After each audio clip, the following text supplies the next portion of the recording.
Welcome to the Guild. We have been expecting you. Please, follow me.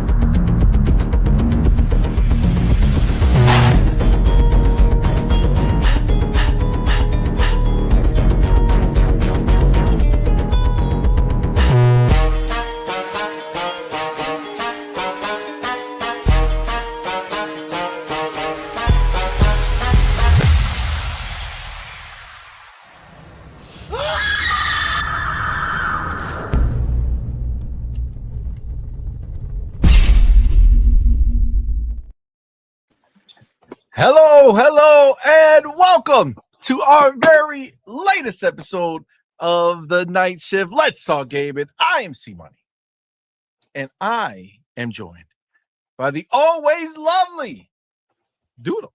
What's up, everyone? Happy Friday. Thank you so very much for rocking out with us tonight. Let's get it. Or 4th of July Eve. 4th of July. I see you, Fillmore. Yes. This is our 4th of July special, just because it's the day before. You know what I'm saying? Like, I think that's enough of a reason that it could be a special, is because it's right before the day that the thing is happening. But guys, it's Friday night, which means we done made it. All right, we made it through the week. A lot of you didn't have any work today because today is the recognized day for 4th of July. So kudos to you if you didn't. All right, but of course, that means it's not me and Doodle alone here. No. We have the homie with us. You know him well.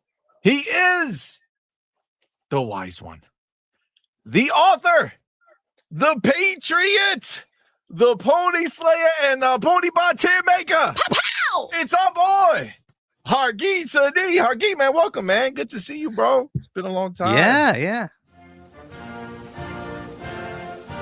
Wow. Let's go. Watch you strike the channel. I They're know. gonna be like, "What is?" No. You're stealing their music. Literally, No, just play it. I know, right? The Star Spangled Banner. It's not. You can steal that. Wait, what? Anyway, who's claiming that one? I don't know, but somebody will. I have no idea. Somebody will. But anyways, yeah. So things have happened. Things have happened. Stuff happened over the last couple of weeks. I missed last week. Had a death in the family, but now I'm back, and so now we get to talk about all this fun stuff that's been happening. Oh my goodness. And it just keeps rolling. It just keeps getting more news. Yeah, it's wild. It's wild, to be honest with you. Can we say it now? PlayStation dead? Can we say it? Can we say Oh my PlayStation gosh. dead? Can we Listen, say it now? This is the thing. I think you can say it because the PlayStation fans are saying it. You know what I'm saying? Like, I think at this point, and I put it in the thumbnail, but honestly, like, this is that moment that PlayStation has this pissed off finally, ever. Like, no, finally, PlayStation has finally crossed the line that the PlayStation fans will not tolerate. They are mad. They are angry. They're not happy with what's happening right now. I never seen so much smoke from PlayStation. Like PlayStation getting smoke. This is weird for us over here, watching from the outside. Unknown territory. Yeah, I don't think it's ever happened. I mean, I don't know. I can't think of a time it's ever happened. I think the players were upset when factions got canceled. I think that was a pretty big moment, and it kind of left that a little bit of a sting for them where they felt a certain way. And I think that this may be another one of those moments where it's going to shift the dynamic between PlayStation and those loyal players that they have. I mean, well, there was stuff is definitely happening. You know what I'm saying? Right? like there was another one where they said that it would be free upgrades for the PS5 versions of Horizon Forbidden West and Yes. God of War and Yep. whatnot, and they rescinded that, and then there was an uproar, and they said, "Fine, we'll give it to you for one of them." They stopped it for the rest of them, but yeah, that was the last time I remember them being pretty annoyed as well, but not to this level. My goodness, No. This is different. Hashtag not buying PS6. Holy crap! Holy People crap. are canceling their PlayStation Plus. You got the dude from Digital Foundry coming out saying "fuck PlayStation" and "fuck Sony." Oh. That's what I mean. I'm quoting. It's that's literally big. This the is a quote. huge action. Yeah. It's real. It's real crazy, guys. It's real crazy. We're definitely gonna talk about it. Yeah, it's wild. People are outraged, and that's just the reality of what it is. But yeah, so we're definitely going to talk about that. That's going to be a big portion of it. But we're also going to talk about Xbox kind of being prepared for this moment. You know, Xbox having a solution to some of the issue. You know, kind of preparing for it ahead of time. I don't know. I don't know if this is going to be their moment where they see that they shouldn't follow in the footsteps of what PlayStation is doing. I know they're doing it like the games individually are coming out and like saying stuff. But I don't know. We'll see. So Xbox does have stuff going on, but then there's some other conversations happening with Asha. I guess, well, it's not so much Asha, but there's reports that Asha is bringing like the startup mentality to Xbox that is, you know, causing kind of waves internally that they're going to be looking at. And there's even some words on rethinking what Helix is going to look like for us Xbox fans. There's definitely a lot. There's definitely a lot of stuff going on. I mean, that's just the reality. But listen, before we do any of that, all right, obviously, of course, we want to shout out the homies who are live in the building with us. Of course, we appreciate you guys. You guys are the ish coming to rock out on a Friday night. We also want to go ahead and shout out everyone who supports us over on Patreon and on YouTube memberships. You guys are awesome sauce. So we also want to shout out our elite members. We have the homie Dark Angelic, Queen Witch, and Broke Boy. And then we have our inner circle members. That's our top tier guys. We have the homie Pragmatic Eagle, Hargy Chani, and Marvelous Marvin. Shout out to you guys. Appreciate the support. And then we finally have our June champs. That's right. Most top threes, number one in the buildings. Malcolm Xlax. That's right. He done did it. He done made it. Most first super chats. Another month. Another Mac 22 TH54. He's not being dethroned yet. Biggest super chats from my boy Gotham Guy. Most biggest super chats came from my boy Mac 22 TH54. Top three most gifted subs came from number one, Pragmatic Eagle, number two, Spartan 661, and number three, Ryu Art. Most subs gifted at once came from our boy Pragmatic Eagle. Oh, I didn't fill that out yet, so we're gonna stop it right there. All right. So again, of course, thank you guys, man. We appreciate the support. You guys are awesome.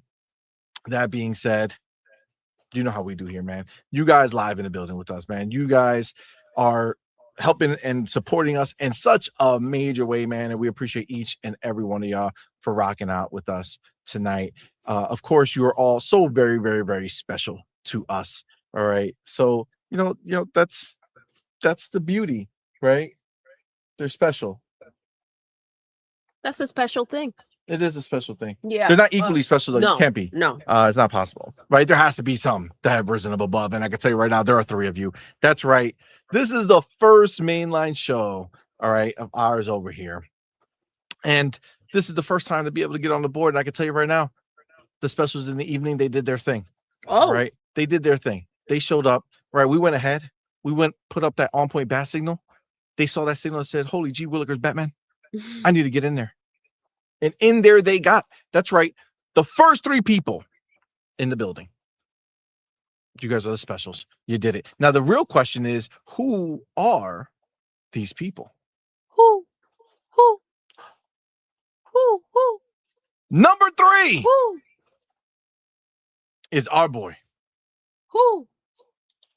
Eric Von Eric. Yo. Shout out to Eric Von Let's Eric. go. You done did it. You made it. You are number three, my friend. Now, number 2 in the building is our homie, Fillmore Pockets. Yo! Shout out to the homie Fillmore Pockets. Says happy 4th of July Eve, gamers. Happy 4th of July Happy Eve. 4th of July Eve indeed. Thank you, my brother. Appreciate you. Thank you. You are number 2. You done did it. Now, the real question is, who is number 1? The real special one. Well, I'm going to tell you. Number 1 in the building, best spot of the night, is our boy. The specialist. The specialist? Mhm. Like a specialist, like somebody who No. fix your car Nope. because they're a specialist at it? Specialist. Or the most special? Most special. The most. Listen, see. I just want to double check exactly what we were talking about here. But that number 1 person is, and I can tell you right now who that is. You ready? I don't know. I don't know if you know. I don't think I know, but I do because he's right here. Is mother effing Ren in the building? Shout out to our boy Ren. You done did it. You are the special for the evening. You're the most special. You're the specialist of them all. You see that? I brought it back to you, babe. The specialist. Oh, you're welcome. You know what I'm saying? I do it right. That's how I get it done. That's how I get it done. Shout out to you, man. Appreciate you guys. Thank you so much for the support. You guys are awesome. First day, you guys are already out here rocking it. Now, the question is, can you keep it? That's the hard part. But thank you guys. Appreciate you. Let's go ahead and go here to the homie, RC Polygon, member for 13 months. Thank you, sir. Appreciate you. Says, don't worry. The games media will blame it on Xbox. God damn. You know, I wish. They already did, didn't they? Did they? Yes. Haven't they already? I think I've heard many know. a claim where it's Have you about the heard Series S. I haven't. No? You said you heard it, Hargi? I've been seeing rumors about it being about the Series S. It's always Xbox's fault. So the Series S is a digital It's always box, and Xbox. it's their fault, It's not like the PlayStation digital. didn't launch with a digital box, right? They didn't launch with a digital version. Oh, wait. They did, though. Oh, but that doesn't matter. They absolutely did. That's a goddamn shame. All right. That is a shame. And that's the way it always is. But you know what? They could try to blame, they could do whatever, they could say whatever they want. It doesn't matter. It's happening to them. So, you know, at this moment in life, they're just gonna have to take that in. All right. They're gonna have to take it in that their almighty PlayStation gave them an almighty slap to the face. They said, you like disc? You know what I'm saying? Get it out of here. Get it out of here, man. That's wild. That's wild. All right. Before we hop in to anything, let's go ahead and say what's up to the homies. You got the homie Malcolm Xlax in the building. Man, he just made it out of the top 3. So close. He was. Oh, I didn't even. Damn. My bad. You know what? This is what happens when you forget to do stuff. First people in here. I got to put this in, man. I can't be disrespectful to the homies. We got Ren in the building. We got Phil Moore Pockets in the building. You got Eric Von Eric. Bam. Oh, damn. I hope I spelled that right. I feel like it's a possibility that I did. But then again, you never know. You know what I'm saying? So there we go. All right. That's there. All right. So as we know, Malcolm Xlax is actually the best spot of June. Oh, wow. Shout out to Malcolm. You know what I'm saying? You don't mess around, bro. He doesn't mess around. Mm-mm. It's a big deal. All right. It's a big deal. So he done did it. So almost, I mean, you could have been in the top 3 today to kind of, you know, be like, oh, look, he won and he was in the top 3, but that didn't quite take place. So shout out to Malcolm. Violent Killer in the building. 1/4 of the On Point Nerd Nights crew. They just had an awesome episode of Anime After Dark a couple nights ago. If you didn't watch it, go back and check it out. Great show as always. Shout out to Rylan in the building. See the homie Night Turnal in the building. What's going on, man? Thank you for being here. I see Salva 75 in the building says Sony jumped the shark. Ooh. I mean, they did, right? They kind of, do you think it was like cockiness? Like, do you think they were like, let's just say it now. They're going to accept what we have to say, and that's it. Do you think? Like, do you think they thought this was going to happen? That they saw this blowback? The blowback? Listen, it's deserved because no one told them to come out here and start talking about what 2028. Like, what are you on? You didn't need to start this mess. It's too early to talk about it. Well, I guess they probably had to do it to like let their partners know, right? Like, hey guys, it's not happening. Because you figure once they start telling their partners, somebody's gonna leak it, right? Somebody's gonna be mad. PlayStation's not one to come out here, whether people are leaking or not, to go ahead and set the record straight. Damn, that's wild. So I feel like they didn't need to come out here and get messy. This was self-inflicted. Self-inflicted. It was. I can see it. I mean, we'll talk about it more. We do have the homie Lauren in the building. What's up, man? Thank you for being here, homie. Got Joseph Lemons in the building. He says, yay, PlayStation is dead. F them all. I mean, Joseph is ready to go. You know what it is? Hargeet brought that energy. You know what I'm saying? Hargeet brought the PlayStation is dead energy. And Joseph was like, I'm here for that. You know what I'm saying? We need to do that again. We need to get that picture right there. That's it. Hargeet like that. That's perfect. We need to grab that. He did it. Somebody take that screenshot. We need it. I see Jaggle 6 in the building. What's up, man? Thank you for being here, bro. Power Boss in the building. How you doing, man? Thank you for being here. Snippy Lock, what's going on, my dude? Thank you for being here, bro.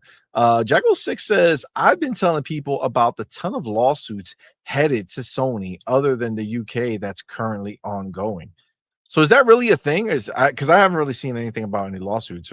Are people trying to sue the them one in already? California recently, and there's been quite a few of them. Yeah, and there might be some regulatory headaches too coming their way. We'll see. This is all because of the store when they decided to take away retailers from being able to sell digital content for PlayStation, which they did. I want to say in 2018 or something like that. But yeah, when they did that, it started this set of lawsuits against them. The UK one's still going. I don't know if there's any resolution to that. They lost the one, or maybe they did. They lost the one in California, I think. But yeah, I don't know. We'll see. We'll see what happens. We'll see. Babe. Yes. Did you file our lawsuit? Did you file it? Yo, I've been trying to sue PlayStation. I've been wanting to sue PlayStation since they started handing out these whack ass games, canceling everything. Can we sue them for that? Like piggyback this Probably and just put like an addendum? Like, hey, you're taking the physical and your games are ass. Can we do that? I feel like I don't think you can do that, unfortunately.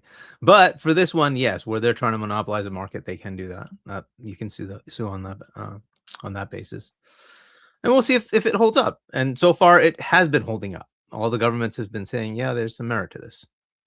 So that's not a good sign for them. You don't think Sony looked at all those lawsuits and said to themselves, maybe we should not do something else to bring that type of heat and attention to us? Like, totally break it. Like, are we gonna get into the topic? Because oh my god, do I have things to say about this stupidity? All right, hold on. All right, hold on. Let's go ahead. Let's say what's up to the last remaining homies. I see Ray Chi in the building. What's up, man? Thank you for being here.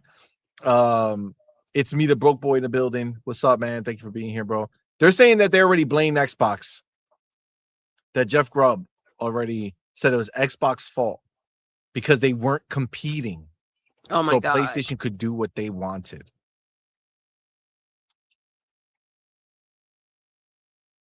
Man, the spin that PlayStation people will use is crazy.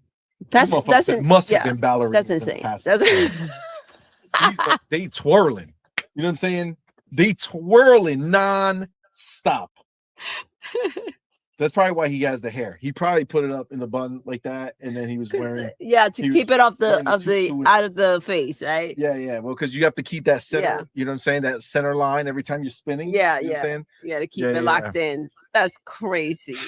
That's wild. Man. Who would have thought that this is it? No matter what PlayStation does, somebody somewhere has to find a way to blame Xbox. It's just crazy to me. The idea of talking about Xbox not competing is just mind-blowing. I just don't understand how you can let that come out of your mouth, considering what PlayStation has crumbled into. That's wild. It's embarrassing is what it is. The fact that now they're out here with more problems. Like, let's not forget last week, was it, with the digital movies? Because they lost. Well, that's why this is such a that is what amplifies this. So we're definitely going to talk about it, but that's the backbone of this, babe. Because it's not like it's a situation where it's like, oh, the digital only generation coming. It's okay because we trust Sony completely with all of our digital purchases. They don't give a crap, and they'll just be like, yeah, you know what? Bam. But let's Your not game jump. is gone. Let's not jump. I do see the homie Cage, the cunning linguist in the building. What's up, homie? Yo. Vampiro Borracho. What's up, man? Thank you for being here, bro. He says he's gonna send Doodle some soup, miso soup, and vodka to make you feel better. I don't know what type of remedy that is, listen, but he is. Hey, Cage, he may be a doctor. So is he the Docturo Borracho? El Doctor Borracho. You got to change your name to Cage, El Doctor Borracho. Oh my gosh, Cage, we were stumping around your field. Yeah, we were out in Jersey. Dirty Jersey. Still dirty. Still dirty. They ain't beating those. They're not fighting it anymore. They ain't beating those charges. You know what I'm saying? They're just dirty Jersey for life. Holy snap. It's crazy. Yeah, it's a good time. It's a good time. Michelle Alexandria in the building. How you doing, homie? Appreciate you. Thank you for being here. Space Shot, what's going on, fam? Thank you for rocking out with us. Red Ninja in the building. How you doing, homie? Appreciate you rocking out. All right. Oh, we do have Broke Boy in the building with the first super chat. He did it. He made it to the first. Is he coming from Mac 22TH54? I don't know. Mac, has to be afraid. You never know when somebody comes for your title. Listen, Broke Boy, he's persistent. So he doesn't mess around. No. He says, sent you the video of blaming Xbox in DM. All right, we'll look at it once we get into the topic and Hargeet gets it out, because you can see it's dancing inside his soul. It's like, I want to tell you. Ab Original, what's going on? Thank you for being here. He says, I was feeling sorry for PlayStation users, but they deserve every bit of it. I would say it's not PlayStation users, it's the ponies who deserve it. You know what I'm saying? The PlayStation users, they don't even know what's happening. They're just going about their daily life. They don't even know this is going to hit them. That's going to be the sad part. In 2028, they're going to walk into the store and be like, where's my PlayStation games? You know what I'm saying? Like, they have no idea of what's happening. Yeah, it's a crazy time. It's a crazy time. And then, yes, I think I said Red Ninja. All right. Listen. We're going to go ahead and we're going to hop into the topic. Okay. So if I go, wait, first of all, baby, can you see the people talking and such? I could. Let's see. Okay. Can you just read a couple while I just bring up L thing that I need to bring up? You know what I'm saying? Let's see. So Ren says, this is regarding the PlayStation movies, right? And what they pulled last week. It was last week, right? Possibly. He says, I still got my anime that I bought from Xbox, even though they stopped selling movies and TV. You know why, Ren? You know why you have that? Because you bought it. Like things that you buy and belong to you should not be taken away because of the licensing. Like if they went ahead and said, I will rent this to you until our license runs out, but if you bought it, absolutely not. Like they had a deal, they made their money, and now they're just taking your stuff away. That's wild. That was not the first lawsuit that they went in with. Like that alone should have been a problem. So we'll see how this plays out. Let's go to Broke Boy with I can't click on the super chats, right? No, but you should actually be able to just click the button. Just click it, just touch it. Hold up. Because I think with I'm that finger. Skipping one. Just RC Polygon. I think you missed that one. RC was good. Thank you for rocking. Now he says, don't worry. Nope, did that. You did? Games Media will blame it on that. Oh, I didn't know that you went in. That's okay. There we go. There you go with that too. Says, pay attention, guy saying it is wearing PlayStation headset. Of course. That's exactly what they're going to do because we know it's these ponies who be talking like this. Right. And listen, can't deny it. And that's why you always got to take it with a grain of salt, like their reaction to things, because you know how their allegiance lies, and some of them they just don't care. Even though, again, there is a major blowback from PlayStation fans, but some of them still just don't care, and they'll just keep riding that pony all the way. I mean, listen, as long as you try to find excuses and reasons, like this all comes down to what the goal is here, right? If it's the back and forth and the nonsense, yeah, you're on the right path. But if you're trying to go ahead and have PlayStation do right by the consumer, then that's a whole different story. You can't run around here giving them a pass because this is on Xbox, right? Agreed. They're both doing their own thing.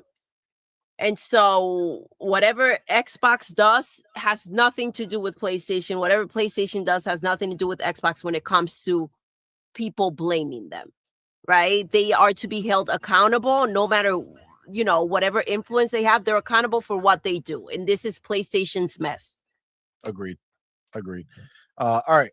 I have it here. So let me go ahead and bring it up, and then we'll talk about it and see what it is. So, guys, you've seen it.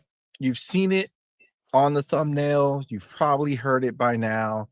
PlayStation has finally crossed the line in a way that the PlayStation fans have had enough. They're mad. They're outraged. They cannot take it. They will not take it. We're not going to take it. That's dumb. I hear the theme song all the way. Yes, they are mad. They are very upset. And why? Well, simply PlayStation has done the unthinkable. They have come out and told everyone a year and a half in advance that they are going to stop making physical media. You know all those videos that people have shown, or pictures people have shown when they went to the store and they saw a bunch of PlayStation games, and then they were like, yes, there's no games of Xbox there. I wonder how many pictures they're gonna take of the aisle I'll take 2028. Pictures. I'll take pictures. Don't worry, guys. When they no disc in the aisle. Don't worry. So how early 2028? That's a good question. This is probably gonna go ahead and bleed into the, it's probably starting 2027. We'll see. I got it. Don't worry. But yes, I'll bring both phones. That's what's happening, guys. PlayStation has made the announcement and they are not happy with it. Let's read the official announcement before we get into our thoughts and some of the thoughts of the people in the world who are very upset.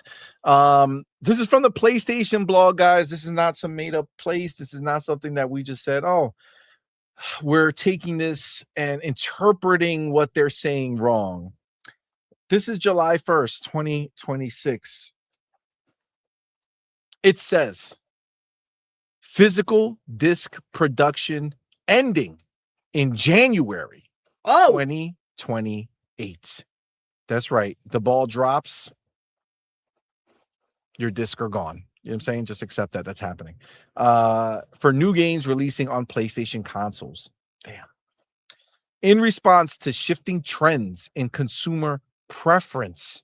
Oh, shifting trends in consumer preference, because that's what it is. They're the people who are really upset. They're upset because they clicked the wrong button when they hit their Listen, preference. majority rules, right?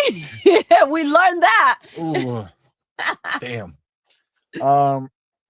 It says, in response to shifting trends in consumer preference, new games will be released on PlayStation Store and at retailers in digital formats only. This is from Sid Schumann. As consumer preferences and the broader entertainment industry continue to shift away from physical disc to digital, physical game disc production for all new games releasing on PlayStation consoles will be discontinued starting January 2028. What's also crazy about this, by the way, is it sounds like this is the first time like the developers, like the publishers and such, are even learning about this. Yeah. I mean, I'm sure they are. Because a lot of studios are like talking crap about it. So it's like, this was just placed to be like, hey, any game, I don't care what it is. We don't care what they want. Starting January, this is done. Okay. So this transition, wait. Following this date, new games will be available on PlayStation Store and at retailers in digital formats only. This transition has no impact on games that already released or will be releasing prior to January 2028 in disc format. So basically, if your game released December 31st, you're good to go. If you plan to go to January, you got no disc. You got no disc. It's not happening. All right. This is a natural direction for Sony Interactive Entertainment to adapt to consumer trends as the general preference for digital media significantly outpaces physical disc. This transition will enable us to align more closely with how most of our community prefers to access and play games today. We'll continue to prioritize our resources to drive innovation in how players can access games and provide choices as to where players prefer to purchase new games, whether that's at retailers or PlayStation Store. We remain committed to delivering a world-class gaming experience to our fans, and we thank you for your continued support. A what class? Gaming experience? What? World class. A what? PlayStation? They didn't say you've which been world, to be delivering fair. that? You know what I'm saying? That's what you've been doing? They've been delivering it based off of a different world. Not Got our it. world Okay. here. Their criteria for the world that they're basing it off of obviously is skewed because they haven't delivered anything for me. But that's it. Look at how short this like story is, by the way. Straight to the point. Hey, this ain't happening. Get used to it. See you when we see you. You're gonna take it. You're gonna like it. I mean, I'm Shut not your mouth. seeing them talking about the Series S. I'm not seeing that they're saying anything about Xbox. No, they're blaming It seems like they're PlayStation blaming people. exactly. They're blaming the players, right, on their box that supposedly prefer that digital copy, considering the fact that 100 million boxes are out there and their players prefer no games, it seems like, considering the fact that they barely show up for these games. So I mean, it's just the evolution of it all, right? If they're not buying it, what's the best way to go ahead and not create more expense, right? You're not spending more money creating these discs or making them available, so you don't get one. You don't get a case. You don't get a box. Done. They have to maximize that profit.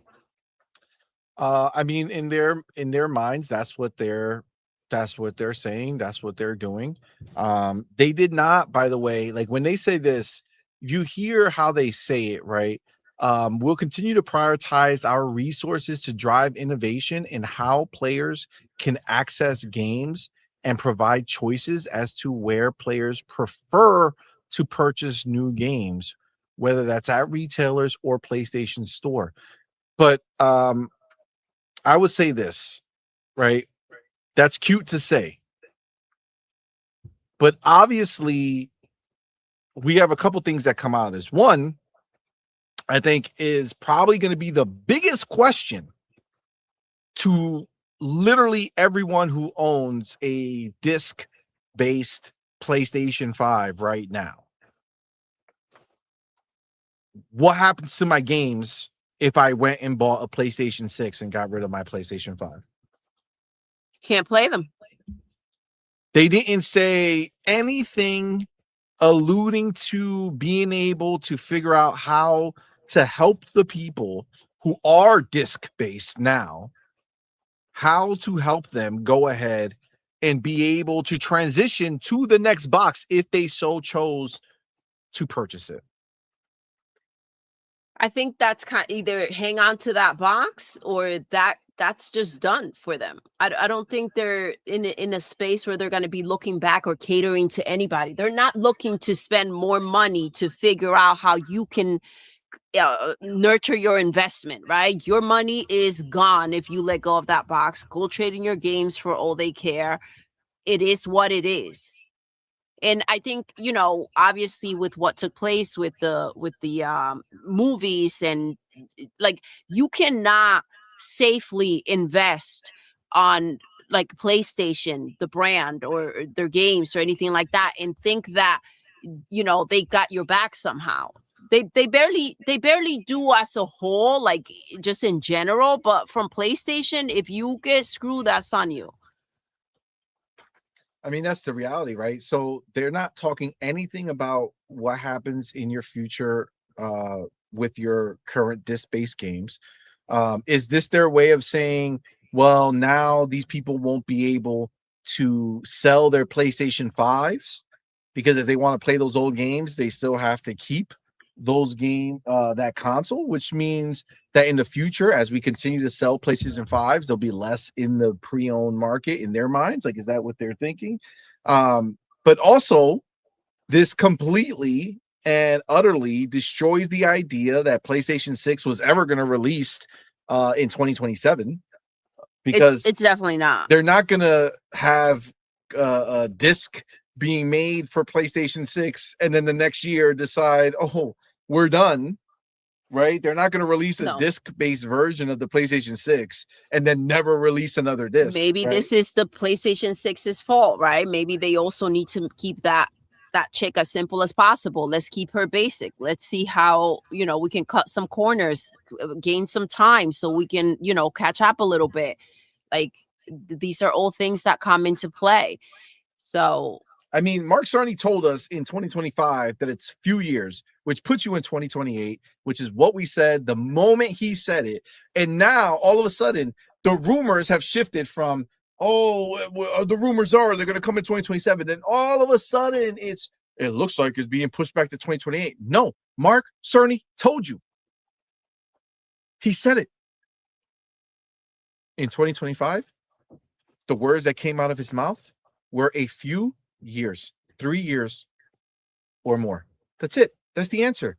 I remember immediately people right after that saying the rumor is it's coming out in 2027. And it's like, bro, why would you even say such a dumb thing? Right. But those are, I mean, I feel like if I was a PlayStation, you know, like first fan, if I was a PlayStation, like that is my box that I use to play games, I would be so mad and wondering what's going to happen with my physical collection. What's going to happen with my physical games? If you're somebody who still buys physical games, it's because you want to see them. You want to be able to use them whenever you want. You just want them, right? That's I think the option is what's important. Like they've given the options when it comes to the consoles themselves, right? You go ahead, you can get the disc drive or not, right? And that's up to you. And you know, we see it happening even with books, right? But Barnes and Nobles is still around. You can still go ahead and buy books, even though there are digital books. The same thing. I mean, movies have faded out a lot more, but you can still buy them online and still get those movies. the idea, like there are people who like to go ahead and have that physical copy, whether it's of a book, of a Blu-ray, of a game, also for gifting. No, like where are we heading to? A bunch of freaking gift cards? Like no, you want to be able to purchase a gift, especially for younger generations, like and be able to just like wrap it and have the gift there rather than here go and buy yourself something. Like I don't know where we're at. Are we that broke that we're just eliminating options completely? Because Dairisi mentioned that the prices are not going to go down. No, they're going to cut costs for themselves, but the prices for these games are still going to be the same. Well, so all right. So this is what I would say when I think about this, and this is the question that I have for you guys is when you look at this, clearly pricing is a big issue, right? For the next gen consoles, right? We're already looking at 1,000+ boxes, all this other stuff, and companies that don't really want to go ahead and eat the cost anymore. Like they don't want to eat the cost. But that being said, does this allow PlayStation to say, okay, we can absorb more of the cost because they are essentially eliminating the used game market? So that's a big, there's a lot of money in that. And there's tons there's whole companies that exist exactly. A lot of stores are going to get very affected by this because there's a lot of money in that. You see them, you go to GameStop, you see them trying to push these used games, and a lot of people buy a game, play it for like a week, take it back, and they sell it for like $5 less, and somehow people think that the better option is to go ahead and buy it used. So there are a lot of people that don't buy new games or consoles, and they just go ahead and buy the used ones, and there's a lot of profit for the store with that, for the retailer, which it's not there for PlayStation, right? Like that extra is not there for them. They're not benefiting from that. I've also been in the store where they're pushing, like people come in for a new controller and they'll be pushing the used one. Obviously it'll cost right about the same, but they'll be like, well, you have a better warranty with this one. You can come back and we'll exchange it for you, whatever it is, whatever mess they feed them, but they are really pushy with that. They can't, I'm not someone you can sway with something like that, because I want to know that my things are mine to begin with, right? So I don't like getting used games. But a lot of people do like that. But a lot of people do. A lot of people do. So I think this is their way of like saying, okay, if we have to eat the cost more, at least we know that we have nothing to lose our money to. If gamers want to buy the games, or if they want to play the games, they're going to have to get them new. There's no more, just like Rockstar is doing, right? Like that's what GTA is doing. They probably know that they have lost, like with all the sales that they have, they lost probably millions and millions and millions of sales to the used game market. And if they have like a free to play, game, that's one thing. But like for them, they spend a lot of money on this stuff, right? So like I don't know if this is I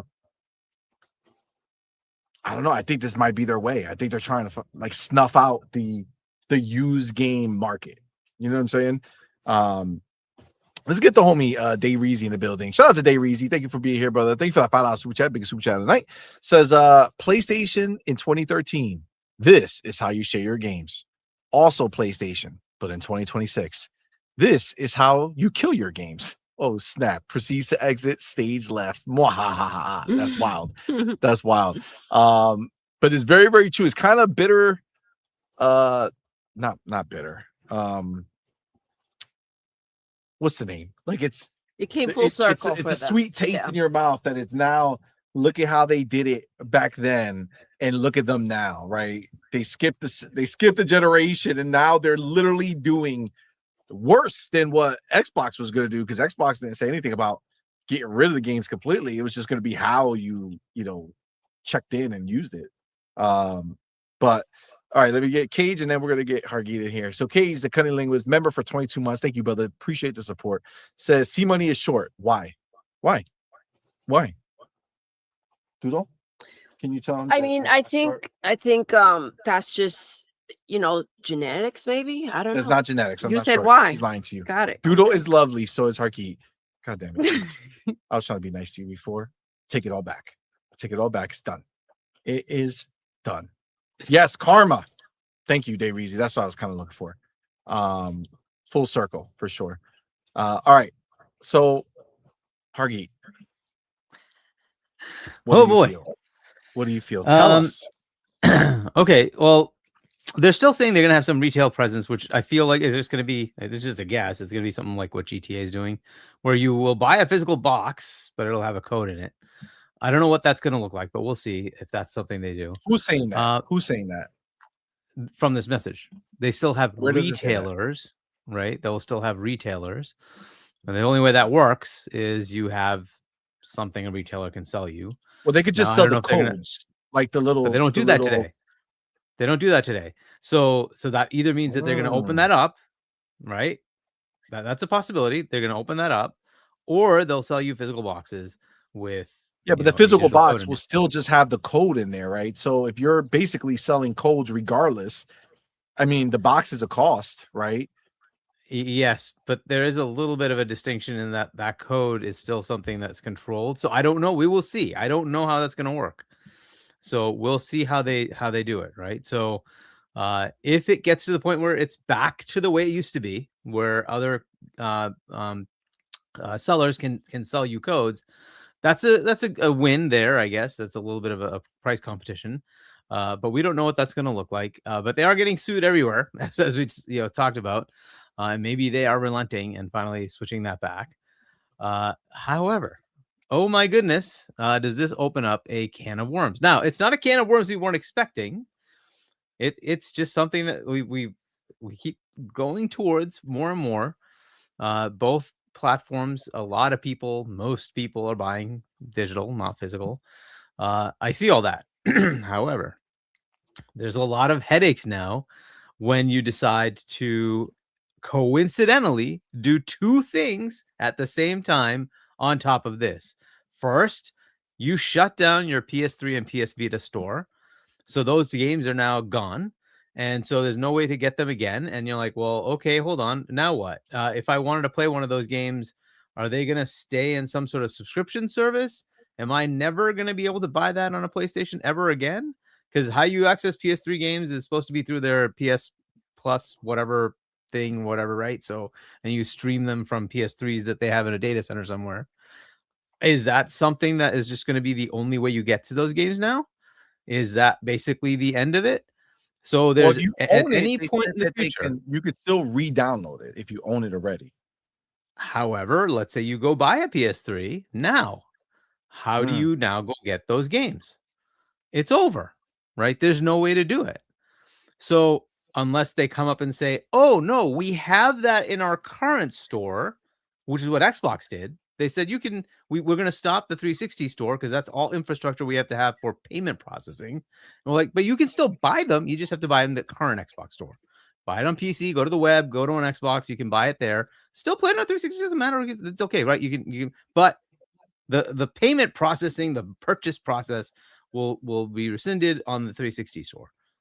But you're still allowed to buy the games. They're still there. As long as they're licensable, you can still get them.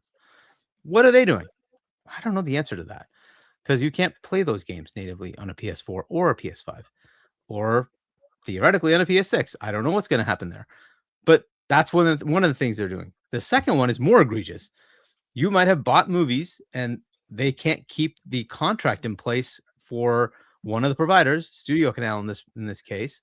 So about 550 movies that were potentially purchasable, usable, downloadable, viewable through their system will just disappear. So so you might have paid them, and these were not like no-name movies, Terminator, things like that. Like, okay, people could have bought that. And if they bought it, it's just gone. Doesn't matter that you own it, it's gone. It's like, okay, so you're giving me a future where I cannot buy a physical thing, right? I can't buy a physical version of this game. I am locked down. They're taking away PC releases. So you're locking me away from being able to get it anywhere else. I have to buy it on your system, and at some point you're going to tell me you're just going to take it away anyway. Well, that's just brilliant. Like, so there's no world in which, because currently you could still go find a PS3 out in the wild, pick it up on an eBay or something like that, pick up a whole ton of physical disc games, put them in the system and play, right? You're still able to do that. What do you do in the future here? Because you can already see where things are going. They will at some point shut down PS4. They will at some point shut down PS5. What do you do then? They will at some point shut down PS6. What do you do then? This is the problem, right? So if they don't have a cohesive answer to this, which they're probably not going to, their answer is going to be, screw you, consumer. I don't care if you don't like it. And that's where people are pissed off. So, well, hold on a second. But on one side, you're telling me I won't have any option outside of what you're giving me on your digital store. And on the same time, at the same exact time, you're telling me I'm going to shut down digital store content that you may have bought and will not be able to buy in the future. Oh, that's just brilliant. So this is a world that's just really bad for consumer no matter how you cut it. So where's the advantage, right? If I buy something digital on Xbox, a lot of times it gives me an entitlement on PC as well. Do I have the same thing here? No. What advantage are they giving me by doing this? None. The advantage is all to Sony, none to consumer. So why should we like this? This is why the hit on them is big, because this is just terrible. When we were told about the Xbox One, it's going to give you digital content license, the first thing out of their mouth was, oh, but your family can all play that game. Anybody in your family can play that game, no problem, anytime, right? Any console, wherever, if they're logged in, your family member, you can play that game. You can also digitally lend your game to any friend you want, right? They didn't say any of that here.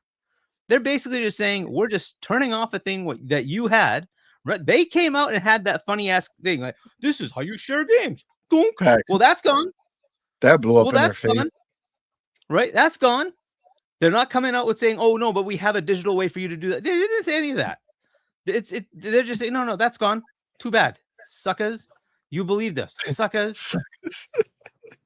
That's what they're saying, right? So this is how it really this is the reaction. This is why people are like, wait a second. You're now pulling the rug out from under us. Everybody expected it was Xbox was going to say this.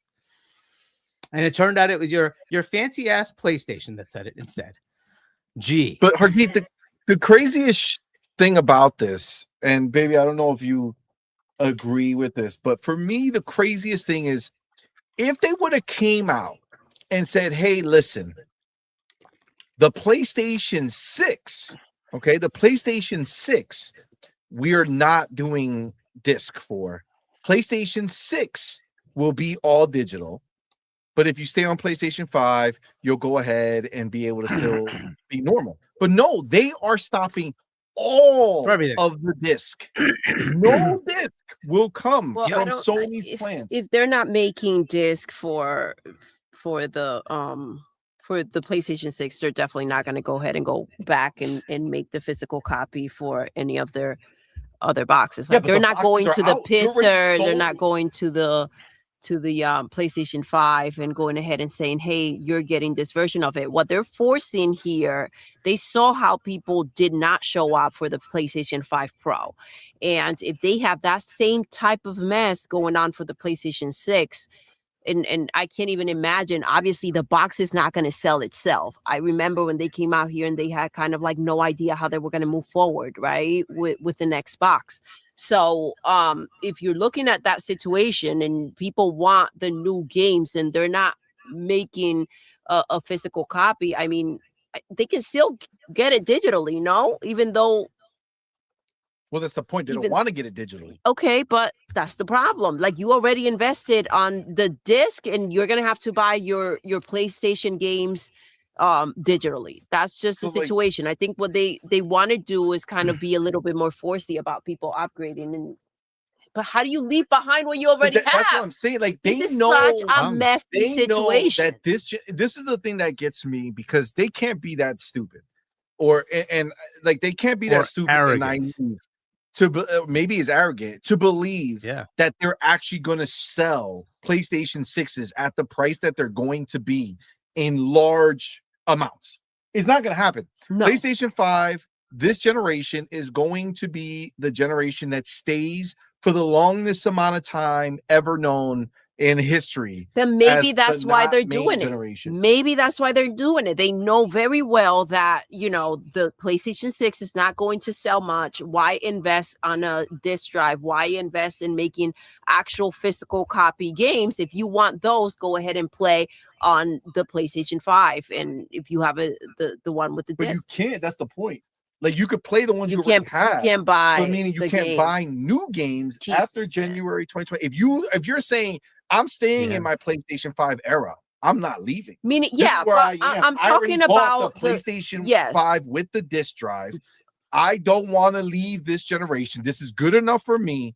You're telling those people in part of their generation, right, where they're not moving to PlayStation 6, that the box that they bought, that disc drive, is only purpose is to buy old games. The purpose of that, old from games. what we know from PlayStation, is that generation is that generation, and that's where it's going to go ahead and stay. If you bought it for that time, and whatever physical games came out in that time, that's what you got. And moving forward, you're just going to have to buy the digital freaking copy of it. It sucks, and I wouldn't trust PlayStation with my credit card or with my digital library. But listen, that's what, if you want to go ahead and play on PlayStation, that is what you're going to have to do.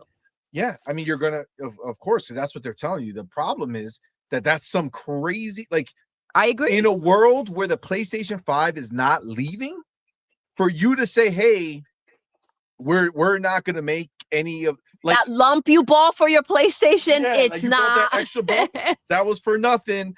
I mean, look, we heard rumors that, like, the next Xbox, right, might possibly have no disc drive, right? And that's cool. What we haven't heard is Xbox saying we haven't heard any rumors about Xbox saying, hey, that Series X with the disc drive you have, cool for you that you have that one. But come the Helix release, we're not going to be dropping any more physical editions. That sounds wild. Listen, to be fair, I think the gaming industry has been trying to shift to digital only for a while, right? And yes, they haven't said anything like that. I'm not sure that they would go ahead out there and do something like that. I do believe that the S and the X are here to stay. You know what I mean? Well, like, the S is digital anyway. Exactly. So, but meaning they're all going to kind of just move forward with that. And the Helix is going to be something that not everybody's going to hop on that wagon. And it's going to be a lot more difficult to let go of that. But if you do that, if you say, hey, PlayStation 6 and Helix, right? I'm just for grins and giggles, we're lumping them together. The next generation, no disc, okay? If you go ahead and say, hey, guys, you still haven't bought a PlayStation 6 or a Helix, it will not support disc. As a consumer, you can decide, all right, I'm not supporting that. I'm just going to stay in this generation. That's it. If I want a discless situation, I'll just go to PC or do whatever you want. But you can't, they are taking it away from the people who already made a decision to buy the disc-based PlayStation 5. Like, they're doing that. They're saying, hey, you already bought this. I don't care. We're done. You had your fun. Hey, you had your fun. How many people still buy PlayStations now? Imagine you just buying your PlayStation right now, your disc-based PlayStation, right? And you're like, and then get slapped up with the. Let me go buy some physical games. They'll look great on the PlayStation 6 when I go later. Only to find out that you bought the bump and you got nothing. It's going away. Like, the ability to buy games for that is crazy. So one thing I would say that this is a major rake step on their side, right? It's an opportunity, if they want to, at the Xbox side, to say, we can do what you did to us and we're going to slap you up. All they have to do is say, we're not going to stop. We have no plans to stop. And they could just provide an additional drive, if available, necessary for Helix. If you want it, we'll give you one. You can buy it separately. And we'll work with partners like Limited Run to make physical copies of games. and you can it might be more expensive. You might have to pay $5-10 more per game, but we won't take away physical. You can have it. For those who want it, you can have it. We will assume, just like now, that 90+% of our buyers are still going to buy digitally, but we will give you the option. So if they want to have like a massive turnaround with all these people who are pissed off at PlayStation, say, well, we have no plans to get rid of physical games. We instead will double down and give you a disc drive for next gen as well. And you can still buy physical games for next gen as well. Just totally reverse it and throw it in their face. Just That look would at the be- read the room, right? This is the and just say, opportunity. let's This is That take the would be- moment yeah. right now. And I think that it also will say a lot if they don't take that moment to go ahead and say something like that. Well, though. they've been doing it per that's what I think. studios right now.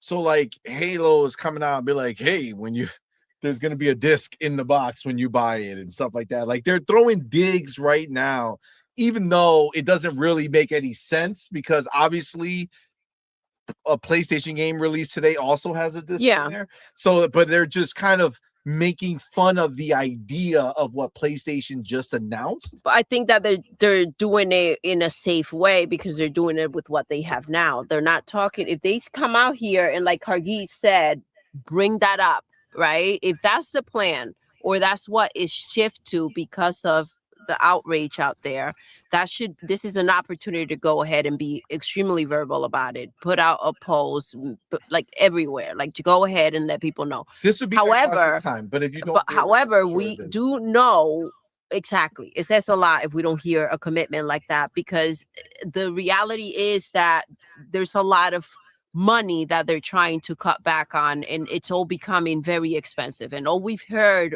have been like, we've heard nothing but complaints about, how much things cost and how they need to make up and all this other stuff. This would be a great way to cut back, right? And I think highlighting the fact that these particular games, just because people have selective hearing, right? So they will just hear that this game is a physical copy rather than this game's coming out now, not in 2028. Potentially Xbox could be on the same wagon. You don't know. But people are selective, and while they're pissed off, they barely hear what's true or not. And I think that was smart on their part, but it's a nothing burger unless you can come out here and say, we are committed to making physical copies of games for those players that want it. I mean, I feel like it works both ways, because if you don't say anything, you can start trying to assume, but that's all it is an assumption. But like also by the way, said it's not happening. We're done. Yeah, I mean, what is really a physical copy other than the actual box? Most of the times, even when you have the disc, it's not really today's world. The disc is not what in it the past it used to be, where the game runs from there. It starts to download once you put. It's basically a key with some of the data on it, and then most of it's being done. And I think honestly, even at this point, even the data on the disc gets downloaded to your hard drive. Yep. Because it runs faster from there than it does from your disc. So, I mean, honestly, Doodle. Yeah, go ahead. Sorry. Go ahead. No, go ahead. Yeah, I was gonna say, Doodle, to your point, it's that shift of strategy, right? Not just like, hey, if this is what they were thinking, who cares what they were thinking? You can just read the room and say, oh my God, if they're this pissed off, we don't need that noise on our side. So let's do the absolute opposite. Just like PlayStation, literally, PlayStation took the Xbox announcement and said, oh my God, everybody got pissed off. They were announcing the same exact stuff. And they're like, we're going to erase all that, and we're going to change the slides to say everything they said. We're saying the opposite. And that's literally what they presented. They literally took a dig at everything Xbox said. They put bullet point. No, we're not doing that. No, we're not doing that. No, we're not doing that. No, we're not. Literally. So this is their moment to do exactly that back to PlayStation. Say, you screwed up. Don't care. We're going to take every bullet point you have here. We're going to reverse it. But in order to do that, that's a commitment that they will have to. That's the problem. I would say that they need to read the room and realize that they're already behind. And if their whole goal is to get ahead, this is one of the moments that you have to say, hey, on the PlayStation 6, you won't be able to buy disc. Over here, you will. Which one you want, that's up to you. Boom. That's And a it's- beautiful. And That's a this is beautiful thing. something to start right now. Like if that's not something that you start once the consoles are out, right? This is something you start now so that the people that are pissed off and want it shift starting now, go ahead and pick up an S or an X. So, but this is the only thing I will say. This is what I would say. Do you announce it now when it's, yes, it's good. Like kind of how you said, right? Like when you announce it now, great. Like, hey, yes, we're still doing physical, whatever. Or do you wait until you're physically revealing the Helix You and can then do- drop that bomb That there? would be both, because without- right now you're looking at a lot of people that are angry, right? And if people are like, I'm done with PlayStation, like don't let them simmer in that and either stay, or don't let them kind of just simmer in that and give up their PlayStation and move on, right? You want to be what they see. Unless Xbox coming out now and saying something makes PlayStation say, "Oh shit, all right, fine, we won't." Whereas if they just let it sit, it could be something that PlayStation's too far gone into that scenario, and because they're already like, by the way, PlayStation. I mean, we didn't quite say it yet, but they already repurposed their factories, Manufacturing, yeah. yeah, So like it's already the done. manufacturing, they're This already decision's doing already stuff. done. Exactly. So no, I think you do it now. I think like to Doodle, your point, like why not sell Series X? What's wrong with selling Series X? If you're a disavowed fan and you're like, well, they're taking that away from me, and Xbox says we're not. Series X, you can still keep buying physical discs, no problem. It'll still be there. You buy one today, and 10 years we're going to keep supporting that platform, and it will continue to have physical discs. We also affirm that next generation we will continue to support physical disc, right? They can just make that statement. Get people who are pissed off to say, maybe I need to go over there. Gee, they have games I might want, and they're going exclusive. Huh. But I agree, and I think that to what you were saying before, see, with the PlayStation's not going to backpedal anything. PlayStation made it an announcement that they normally they don't care when things happen. That's when they take place. hoping it They blows made over. that very clear that this is taking place. And now you just said that they're closing some of their factories or whatever. They're it is not they got closing running them. They're over there. repurposing them. They're Exactly. repurposing So them that for they their are optics. fully committed to this situation. I don't think, and this is to cut cost. So they're not going to go ahead and try to cater to the upset people. So there's a poll. This is the first. Oh, I could have. That's stupid. Hold on. Wait. We can do this. There we go. So I just put a poll. This is the first time I'm using. This is StreamYard's poll. So you have to put a 1, a 2, or a 3 in the chat to answer the poll. Just to go ahead and see. Just curious in our chat right now, who's physical, who's digital, who's both. I guess we know the answer to that. Some people are both over here, Hargi. I see you. Look, I think if you are gonna have Xbox go ahead and try to be the killer in these streets, you know what I'm saying? Like if you're gonna have them come out and be like, oh, we're doing things different, we're gonna be, the aggressors here. I would say 2 things. 1, they should absolutely do it now. But 2, I feel like they already missed the opportunity to strike like right away. You know what I'm saying? Like they should have been on this. There shouldn't have been any moment. Mm-hmm. Like there shouldn't have been any hesitation.